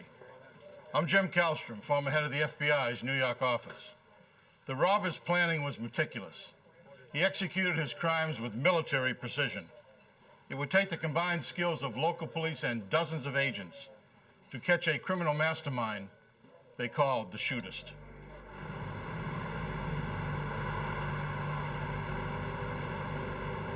San Diego, California. On November 5th, 1987, the late morning quiet shatters with a gun blast in a local bank. A gunman orders customers to the ground, threatening to shoot whoever disobeys.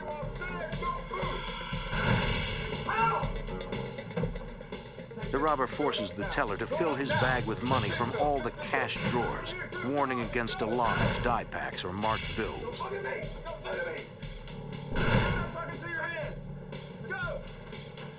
He avoids the vault, which would take more time.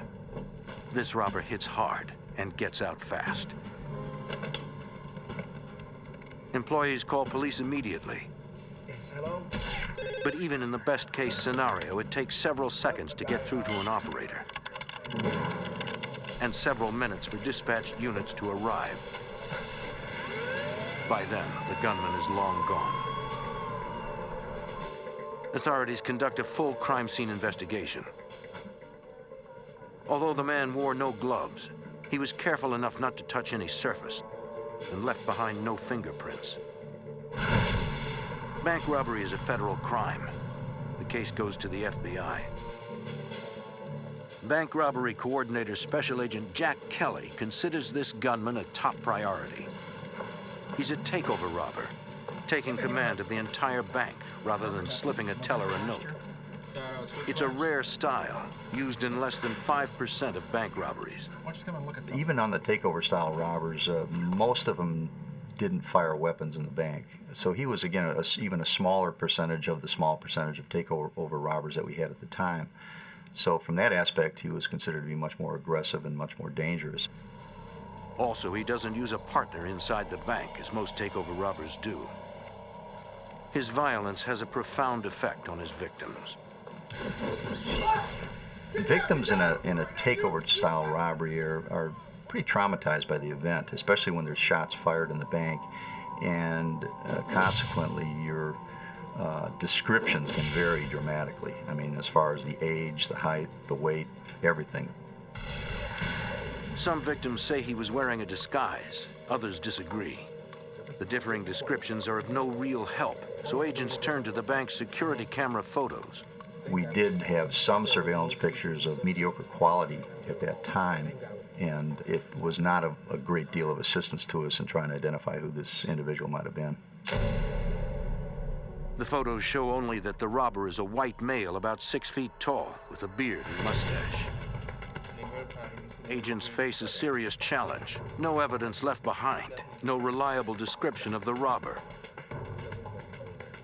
Special Agent Kelly believes it's not the man's first time robbing a bank. Reviewing unsolved cases for similarities, Kelly suspects the same man robbed another San Diego bank a year earlier. The modus operandi was identical, with someone coming into the bank, firing their gun in the ceiling, vaulting the counter. Similar description. The gunman left no evidence behind.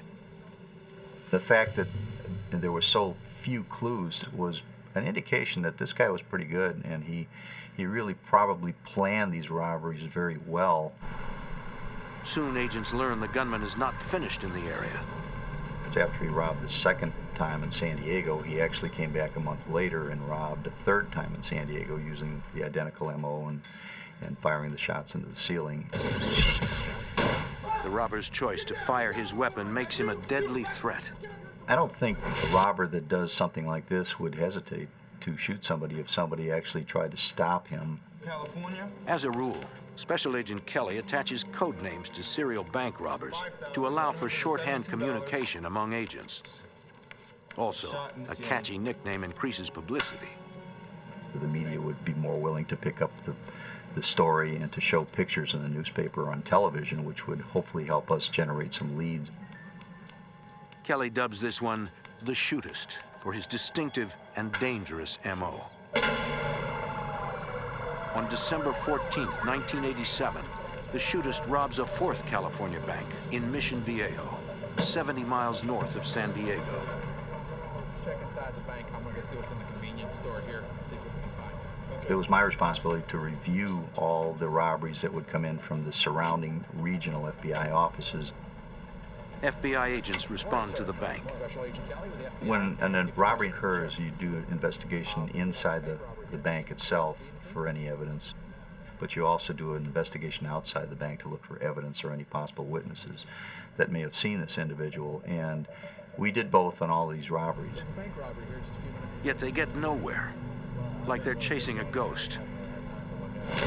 So far, the shootist has stolen at least $44,000. But it's not just about the money. Agents worry that at some point he'll shoot someone. We're dealing with somebody we thought that was going to become more and more aggressive during the course of his robberies, and consequently more and more dangerous. And it was somebody that definitely needed to be identified and stopped. After a year-long absence from California, the shootist struck 3 times in 5 weeks. Kelly suspects the shootist must have hit somewhere in that year absence. He's got to be somewhere else. He's got to be robbing banks somewhere else besides California. Checking with other FBI field offices, Kelly discovers a string of similar unsolved robberies in Texas, with dates that fit neatly into the gap between California robberies. During one of the unsolved heists, the gunman used the sort of violence agents have feared. In July 1986, a white male with a beard and sunglasses hit a bank in Abilene, Texas. After firing his gun into the ceiling, he forced the manager to fill his bag. As in California, he wanted only cash from the teller drawers and warned against alarms, die packs, or marked bills. The employees followed all instructions to survive, but then... No! No! Don't you move! Don't you move! Don't be looking at me! Stay out and see what's gonna happen to you! The robber ran off, leaving the bank manager writhing in pain from a gunshot to the abdomen. Go lock the door, go lock the door. I need the police here right away. I'm at Everly Bank. We've been robbed and the manager's been shot. Texas Rangers, the FBI, and EMTs responded immediately. The manager was gravely injured, but she survived. The other witnesses couldn't provide a solid description. It happened so fast, and they were so terrified, they didn't get a good look at the gunman. The crime scene investigation came up empty, and the security cameras provided only more photos of a robber with obscured features. Special Agent Kelly contacts the Texas Rangers, who are working the unsolved robberies. Ranger Thomas. And investigators in the 2 states pool their information. They know the shootist targets branches near highway on-ramps for a quicker escape. The investigators agree the shootist likely has a getaway driver, but no car has been spotted. Each heist is as clean as the last, and no solid leads emerge. The shootist pulls off 6 more heists in Texas and California in 1988.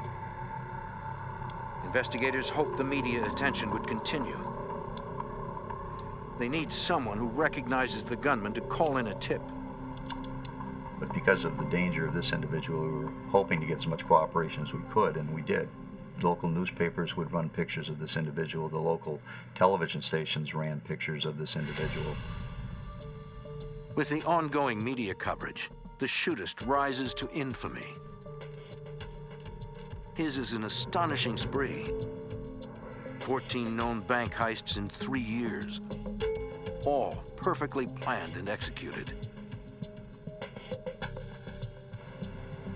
The shootist is destined to make FBI record books. A cunning adversary like they've never seen before. By 1988, a man called the Shootist has robbed at least 14 banks in Texas and California. Special Agent Jack Kelly. He was well organized and planned things out well enough where he didn't leave a lot to track him with. What he does leave behind are bullets fired into the ceiling. If forensic examiners can find rifling marks on the slugs, they can run them through their ballistics database. And if the gun has been used in other crimes, they might get a lead on the gunman's identity. But that's a lot of ifs. Ballistics experts determined the slugs came from a .38 caliber revolver. But there's a problem with finding traceable rifling characteristics. The rounds that we did find were pretty well damaged. They weren't really going to be much benefit for identification as far as the rifling was concerned. The Shootist continues his spree. His 17th known robbery is in the San Diego suburb of University City.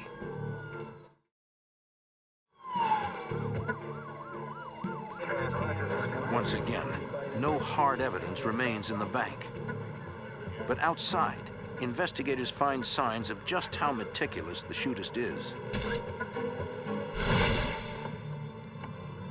It appears that before the heist, he loosened fence boards across his escape route so that after the robbery, he could reach his getaway car faster. Special Agent Kelly has chased more than 100 robbers, but this one's the most professional he's encountered by far. And you had to give him some credit, he was good. But you always had the hope that maybe there was some piece of evidence or some witness, some other part of the puzzle that you could put together. Yet despite a full neighborhood canvass, agents come up empty. By the middle of 1989, the Shootist has made off with nearly $250,000. And he's struck in at least 10 different cities.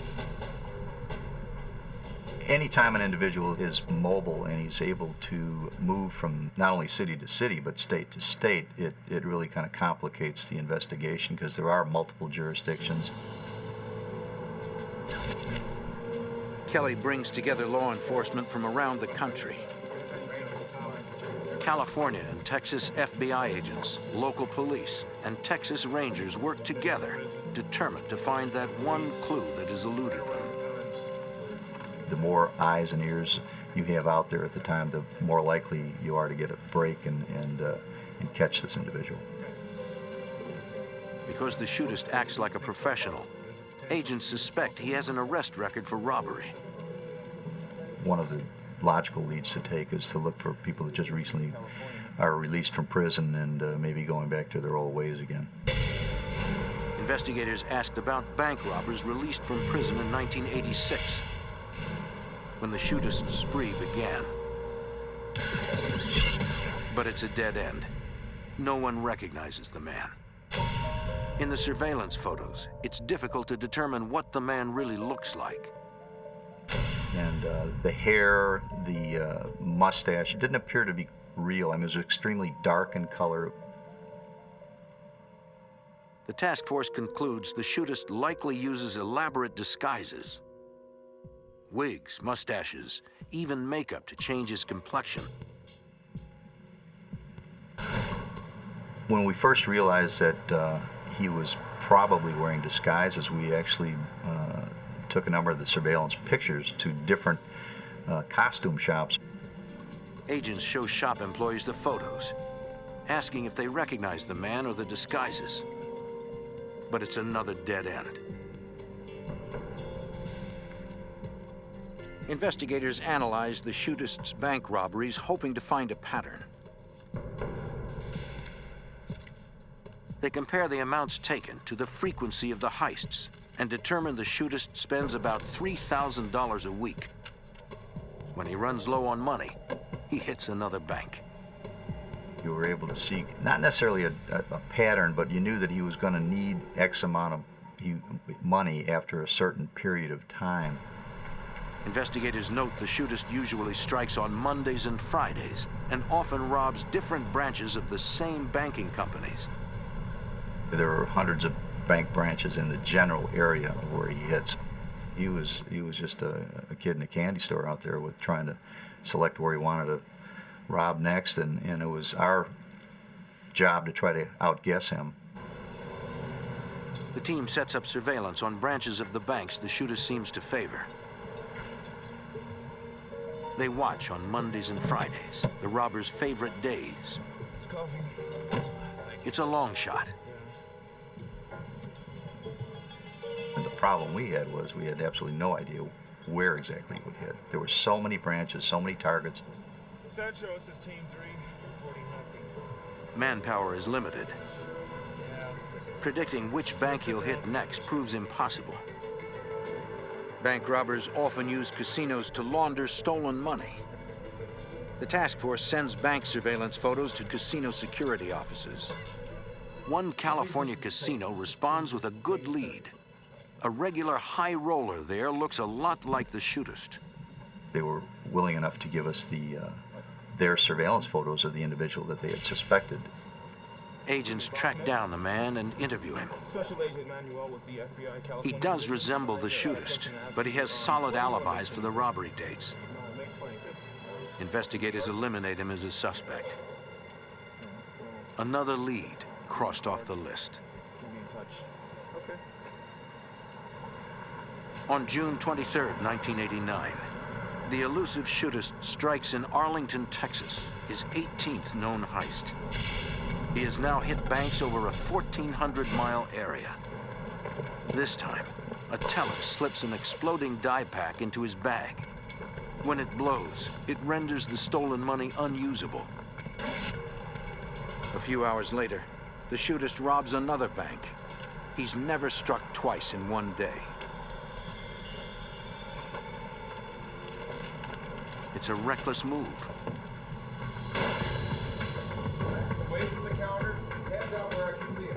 Agents fear he's becoming more desperate.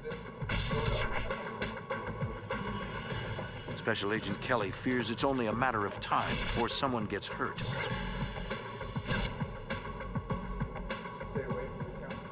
The more robberies that he did and the more times he shot the weapon, including the time he shot the teller down in Texas, that's a great concern to law enforcement, obviously, because this individual, we thought, had a lot of potential for possibly killing someone eventually. And the way the shootist operates, he could take his next victim anywhere, at any time.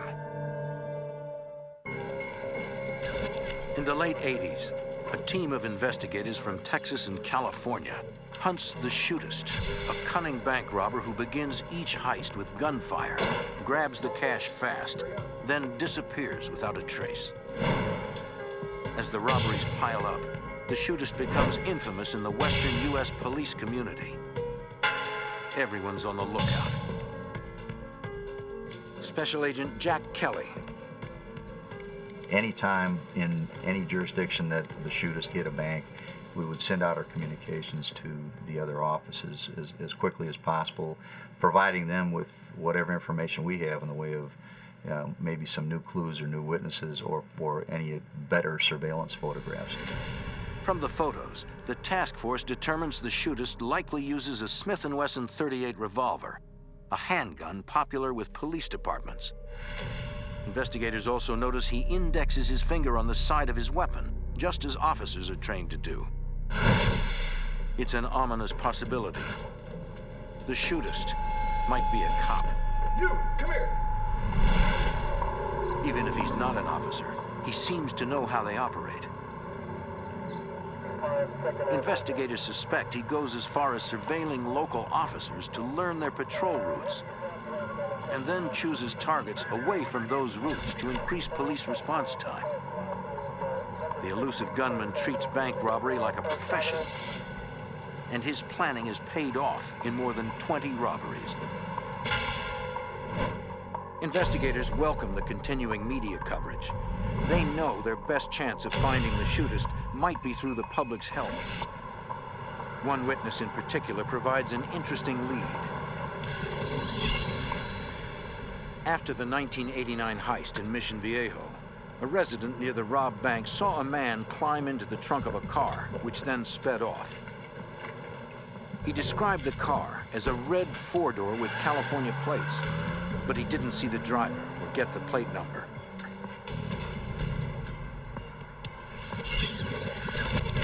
Agents run checks on every car that fits the description in California, but there are thousands.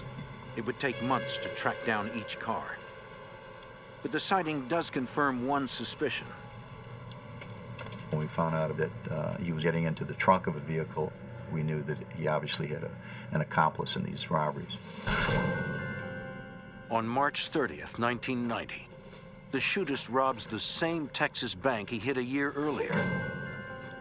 To investigators, the repeat job means he's getting even more brash, unafraid of being recognized by anyone. By the end of 1990, the task force ties the shootist to 27 robberies that have netted him nearly $400,000, all without a single usable print left behind. He was very cautious about vaulting the counters, not to touch things. Even going out the doors, he would hit the doors with his elbows or his hip to push them open. Somehow, agents need to find a way into the shootist's secretive world. They take the case to behavioral profilers at the FBI Academy in Quantico, Virginia. It's not that it's going to be able to place a name on the individual, but it'll kind of give us a little bit more about the guy's personality. Studying details of each known robbery, the FBI profiler creates a behavioral sketch of the shootist. Because most criminals start working in their comfort zone, the profiler suspects the shootist is from Texas, where the first robberies occurred. The gunman's level of precision indicates possible military training. Come here.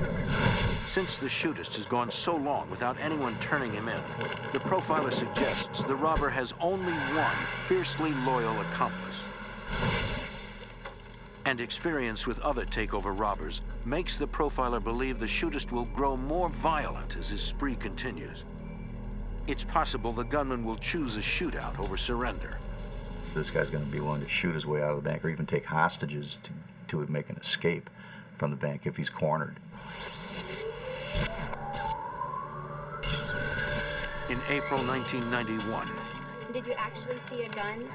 the shootist expands his turf into Northern California, robbing a San Jose bank of $15,000. Okay. Did he shoot the guy? San Jose Detective Sergeant Jack Baxter. We never found a witness as to where he went, what kind of car he had, did he have accomplices. We had no idea. This time, the shootist leaves something behind. A partial palm print is found on the counter.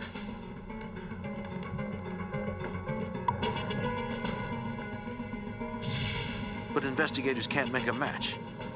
Law enforcement agencies don't include palm prints in their files. The task force is back to square one. 2 months later, the shootist robs a bank in Bellevue, Washington, just outside Seattle. He's expanding his territory. What do you have? I got off you in Bellevue, Washington. Seattle was now in the loop. Now we knew that he was broadening his horizons and moving on to other states. The elusive bandit is one of the most prolific and widespread robbers in modern FBI history. By 1991, the 5-year statute of limitations expires on his earliest robberies, so he can't be charged for them. Agents are racing the clock. Well, he was a violent multi-state bank robber who was very successful, been hitting every 6 to 8 weeks, and no one had a clue as to who he was or where he was from. In August, the shootist robs a bank in Los Altos, California, bringing his known total to $474,457.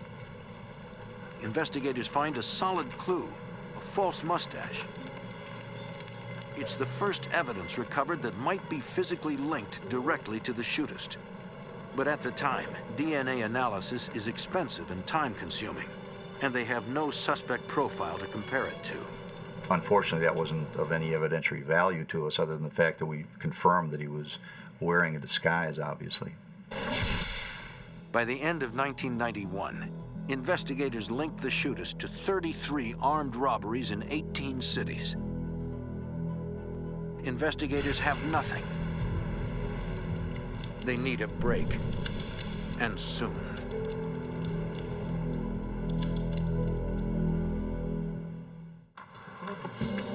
Investigating the longest string of unsolved bank robberies in modern FBI history, agents have little but grainy photos of the man they call the shootist. In them, they see the robber is wearing something beneath his shirt. FBI Special Agent Jack Kelly. At first, we thought it might have been body armor, but under closer scrutiny, it appeared that this thing was really covering the lower abdomen and back portion of his body. It could be a brace, meaning the shootist might have a bad back. Although he really didn't display that with his ability to vault the teller counters. But these back braces were probably just to support his ability to be able to do that. Determined to run down every lead, investigators contact chiropractors in the areas near the banks. But they have only blurry surveillance photos of a disguised man, and they can't get to every doctor in 3 states. And there's quite a few chiropractors, but we did cover as many as we possibly could, and we really didn't have any luck. It's another dead end in the years-long search for the mysterious bandit. 1992 brings 7 more shootist heists, including the repeat robbery of the bank in Bellevue, Washington. New total, nearly $600,000. Seattle FBI Special Agent Don Glasser. Tried to process the bank for fingerprints, extensive interviews of the witnesses, and of course, our wildest hope would is someone would say, yes, I saw them get into a specific car. No, I walked by, I saw the people standing out there. But no one saw anything. Where are you heading to? Well, I was heading to the other bank. I gotta take a deposit over there. Okay, There is this concern that you're not serving the public well, that here's a man that's allowed to come in and do a bank robbery and fire a shot, and eventually there could be an accident or an intentional shooting. And, you know, you feel it's frustration that you didn't do everything you could, although you can't think of anything else to be done. They must stop the shootist before he graduates to murder. During a heist in San Jose, the shootist's luck begins to wane. This time, before he vanishes, the bank security camera catches the best shots yet of his face. A San Jose police forensic artist uses the photos to build a composite sketch of what the shootist would look like without his disguises. Recreating features that are obscured requires a thorough knowledge of human physiology and a remarkable artistic eye. Agents blanket the target areas with the sketch, asking Crime Stopper programs to air it regularly, and placing it in dozens of banks. San Jose Detective Sergeant Jack Baxter. We thought that in order to get this guy, we needed the help of the community. We needed somebody to call in with information, something that they had seen or heard. On May 11th, 1994, investigators get the break they need. An anonymous caller says he knows the shootist, though it's no slam dunk. The information was fairly generic. The name that was given was Johnny Williams, or John Williams, and then he also supposedly used the name of Robert Hall. The caller says Williams is about 40 years old, drives a red 4-door, and has a devoted accomplice, his wife. He says Williams is always armed, has a hair-trigger temper, and has vowed never to be taken alive. In fact, he and his wife have a suicide pact if they're ever cornered. This is a good tip, but the case is far from over. Those names are so common that there were literally hundreds of Johnny Williams and Robert Halls that we had to go through. And we tried to narrow the list down to the ones that were approximately the same age as the caller had given. Agents cull through California DMV records and find a Johnny Madison Williams and a Robert Hall that appear in their photos to be the same man. They then compare the photos to the composite sketch. It was an exact match for the sketch done by our police artist, just as if he had done it right off the picture. So we knew that we had the right guy. California fingerprints drivers. The DMV fingerprint records confirm Hall and Williams are the same man. Johnny Madison Williams is a former Marine from Texas and has a record for robbery and theft there. Williams' wife, Carol, bought a .38 revolver like the one in bank security footage. And Carol drives a red four-door registered in her maiden name. Investigators find no legitimate source of income, yet the couple lives in a $350,000 house overlooking the ocean in Los Osos, California. FBI Special Agent Jim Wilkins. The area where he was living was on high ground overlooking Morro Bay. It was an affluent area that actually had one road in. It's an exposed area where agents might stand out as strangers. We did not know where Johnny Williams was at the time. Despite the risk, FBI agents have to check the house. They find a spot they hope is obscured and set up surveillance. We knew he carried a weapon. We knew he would use it. We also had information from the anonymous tipster that he carried that weapon all the time. The agents see no sign that anyone's at the house. The team watches and waits. We had made a contingency plan that if we saw Williams returning in that vehicle, we would do a felony car stop before he got into the neighborhood where we had safe fields of fire and where there were no escape routes for him in his vehicle. Agents watch the house for several days, but the couple fails to show. Staying to the end of the shift. Investigators suspect the shootist is off preparing for another heist. Jack Kelly has a hunch it will be in the Seattle area. The shootist is robbed there in one-year intervals, and the year is up. Kelly contacts Seattle Special Agent Don Glasser. He said, it's definitely going to happen. He's going to definitely rob in your area, so be on the lookout. It's just a hunch, but it's all they have. Glasser hits the streets looking for the red car. I was out of the office and on the street so I could be in the vicinity of the Bellevue area. Getting very antsy, very excited about being prepared to respond to a dispatch saying that there was a 91, a bank robbery. July 1st, 1994. The shootist strikes again. He robs a bank in Kirkland, Washington, just 10 miles north of where Special Agent Glasser is on patrol looking for him.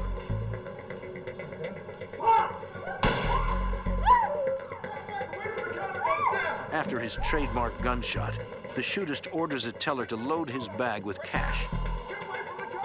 As before, he warns against bait bills or die packs and threatens to shoot if she tries anything.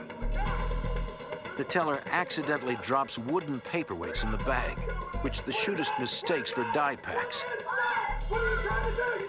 He's enraged.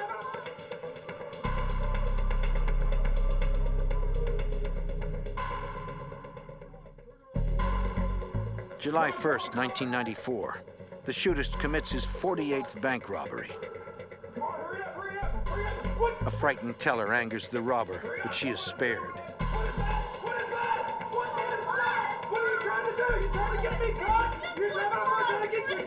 The gunman runs out without firing another shot and disappears before police and the FBI can respond.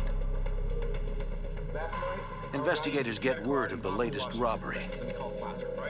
Special Agent Jack Kelly's hunch about Seattle was right. We knew where he was at this point, at least what vicinity of the country he was in the general Seattle area. Kelly has already flagged Williams' credit cards, so he'll be notified if one is used. Just after the Kirkland robbery, the plan works. I was fortunate enough to be able to get some information from one particular credit card company that had a recent transaction up in the state of Washington at a particular hotel up there. Seattle Special Agent Don Glasser rushes to the hotel. I went up there very excited. I know now we've got some real good information. The hotel is in Bothell, 10 miles from the latest robbed bank. Johnny Williams used a credit card in the name of his alias, Robert Hall, to check in. But there's no guarantee he's still there. I drove through the parking lot. I saw the red card sitting in the parking lot, nose in the parking space.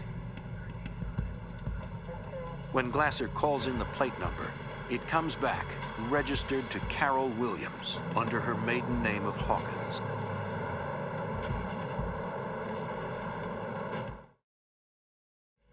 Hello, sir. How can I help you today? Yeah, let's see the manager, please. If Williams is still in the hotel, they must be careful not to tip him off or create a barricade or hostage situation. Listen, what I really need from you is I need you to look at this picture, okay? I need you to tell me if... The manager recognizes suspect Johnny Williams as Robert Hall and says he and his wife have not checked out. So I immediately called Jack Kelly back. I gave him the news and suggested he get an airplane and fly north, and he was already packing his bags. At that point in the investigation, I was very excited.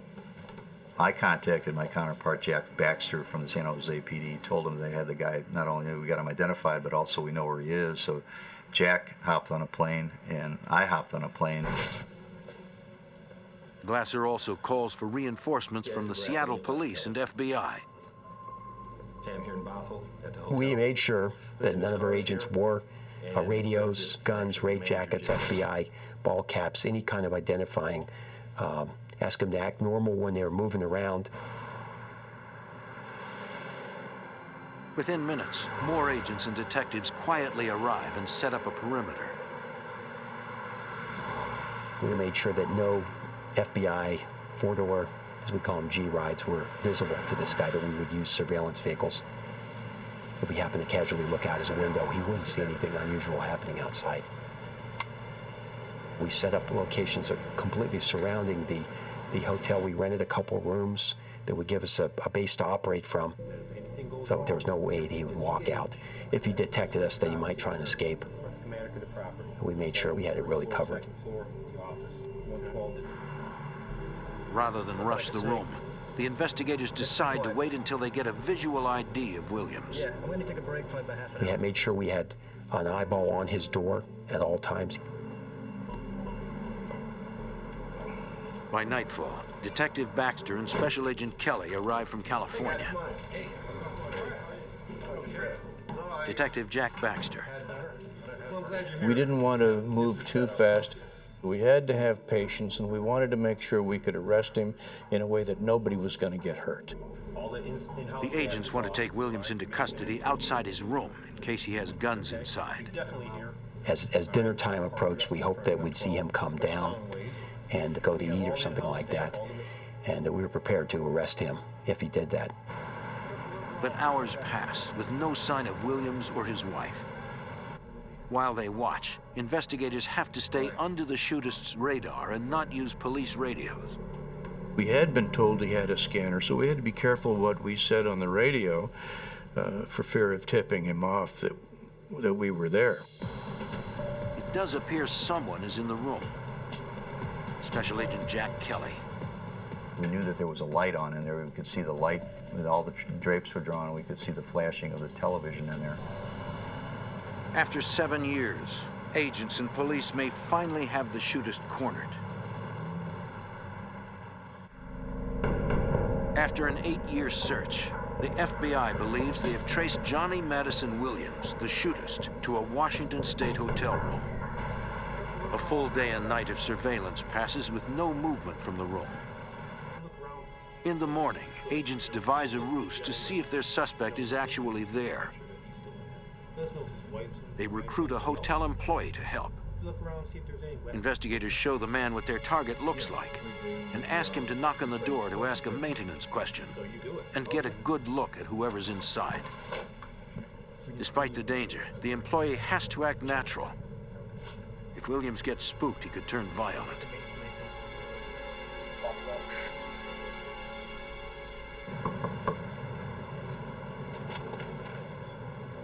I need to change your filters. When the door opens, the hotel employee asks when would be a good time to change the room's air filters. Detective Jack Baxter. Our suspect told him that he was going to leave in an hour so he could come back in an hour and change the filters. Well, he ran back to us and positively identified him as being in the room. We had the room secured, so there's no way he was going to get out. Now they know the shootist is definitely there. And in an hour, he should emerge. I want everybody in place in 45. An hour passes. Then 2. Williams could be on to them. But then an opportunity presents itself. Special Agent Jack Kelly. There was a phone call from that room down to the front desk, and he had asked if he could borrow a typewriter because he wanted to write a letter to someone. And he was asking the people at the front desk if they could bring the typewriter up to the room. We instructed him not to do that. On the FBI's order, the manager tells Williams he's welcome to use the typewriter in an office near the front desk. Which he agreed to. Say be down shortly. The small office is a good place for an arrest, away from the public, no chance of escape. Special Agent Don Glasser. We quickly go to the room, decide where the typewriter is going to be, do a little quick rearranging of furniture so that we can go into that room once he's in there and not be obstructed by furniture. We have a nice clean path to get to him. As a final touch, investigators place a sheet listing the Miranda arrest rights in the typewriter. Then hide in an adjacent room and wait for the word from their men outside. After 40 tense minutes, a man leaves the room and heads toward the front desk. It's Johnny Williams. We saw him walking across the parking lot. Absolutely no question in our mind that is him. We recognized him as if he were our best friend. He just left his room. He's on his way to the lobby. This is it. The culmination of an 8-year chase. He walked into the front desk, and they instructed him to go over to this office. Mr. Williams, the office is running. So he walked behind the front desk and went over there. Use this typewriter and this extra paper down here. Just page me if you need anything else.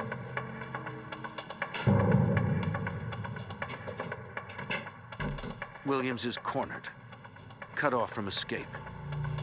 Agents know he is dangerous. They are prepared for the worst.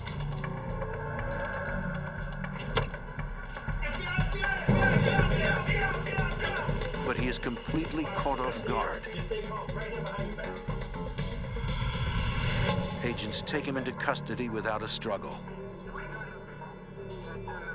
He is unarmed. Because of the investigators' careful planning, it's a perfectly quiet arrest. I called him by his true name. I said, Johnny Madison Williams Jr., it's over. And his head kind of dropped. Next, agents have to get Williams' wife, Carol. We figured there was no reason to charge into the room, but we just wait long enough and she would come down. In fact, she did.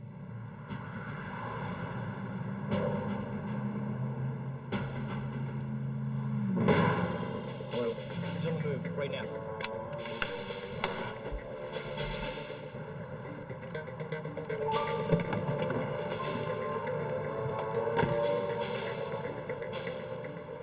She came out of the room and she was going to her car.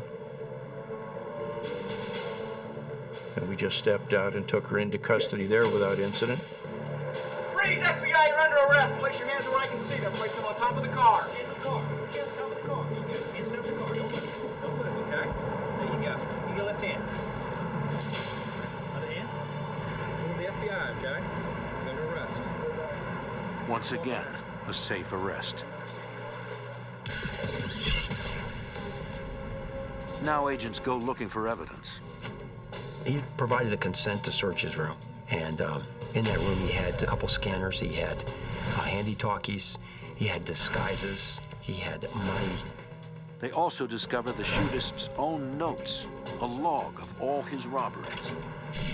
There was a gray briefcase that had a detailed record of the bank robberies, very, very organized, the date, the day of the week, information on the total, the address of the bank, the name of the bank. Very, very, very incriminating evidence.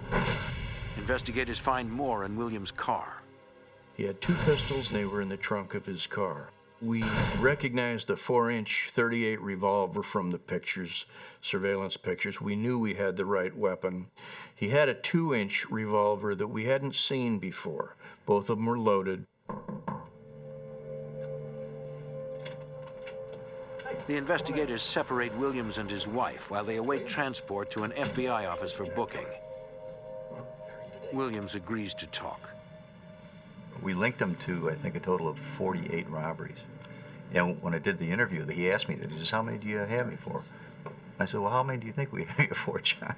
He says, "Oh," he says, "you know, you wouldn't be here arresting me and know my name and everything else. You probably have all 56. Williams goes on to detail each of the 48 robberies the FBI know about, plus 8 they don't. The entire interview eventually lasted about 12 hours, and I was writing constantly. I mean, I had writer's cramp at the end of the 12 hours with all the information he was providing. Johnny Madison Williams took his work seriously, casing banks for weeks, outlining intricate escape plans. He says he wore the brace after injuring his back in a car accident and frequented chiropractors, just not the ones investigators got to. Knowing the FBI would try to trace his disguises, he stocked up in Dallas before he started his robbery spree.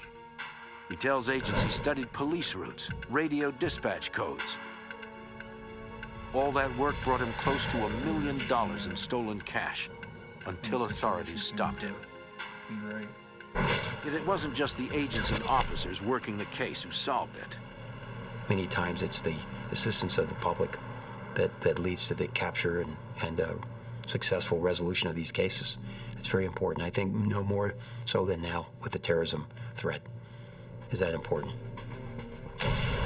Carol Williams pleads guilty and receives 20 years for her role in the shootist robberies. Her husband, Johnny Madison Williams, the shootist himself, also pleads guilty to the 27 robberies still under the statute of limitations. He is sentenced to 92 years in federal prison. His unprecedented reign finally over.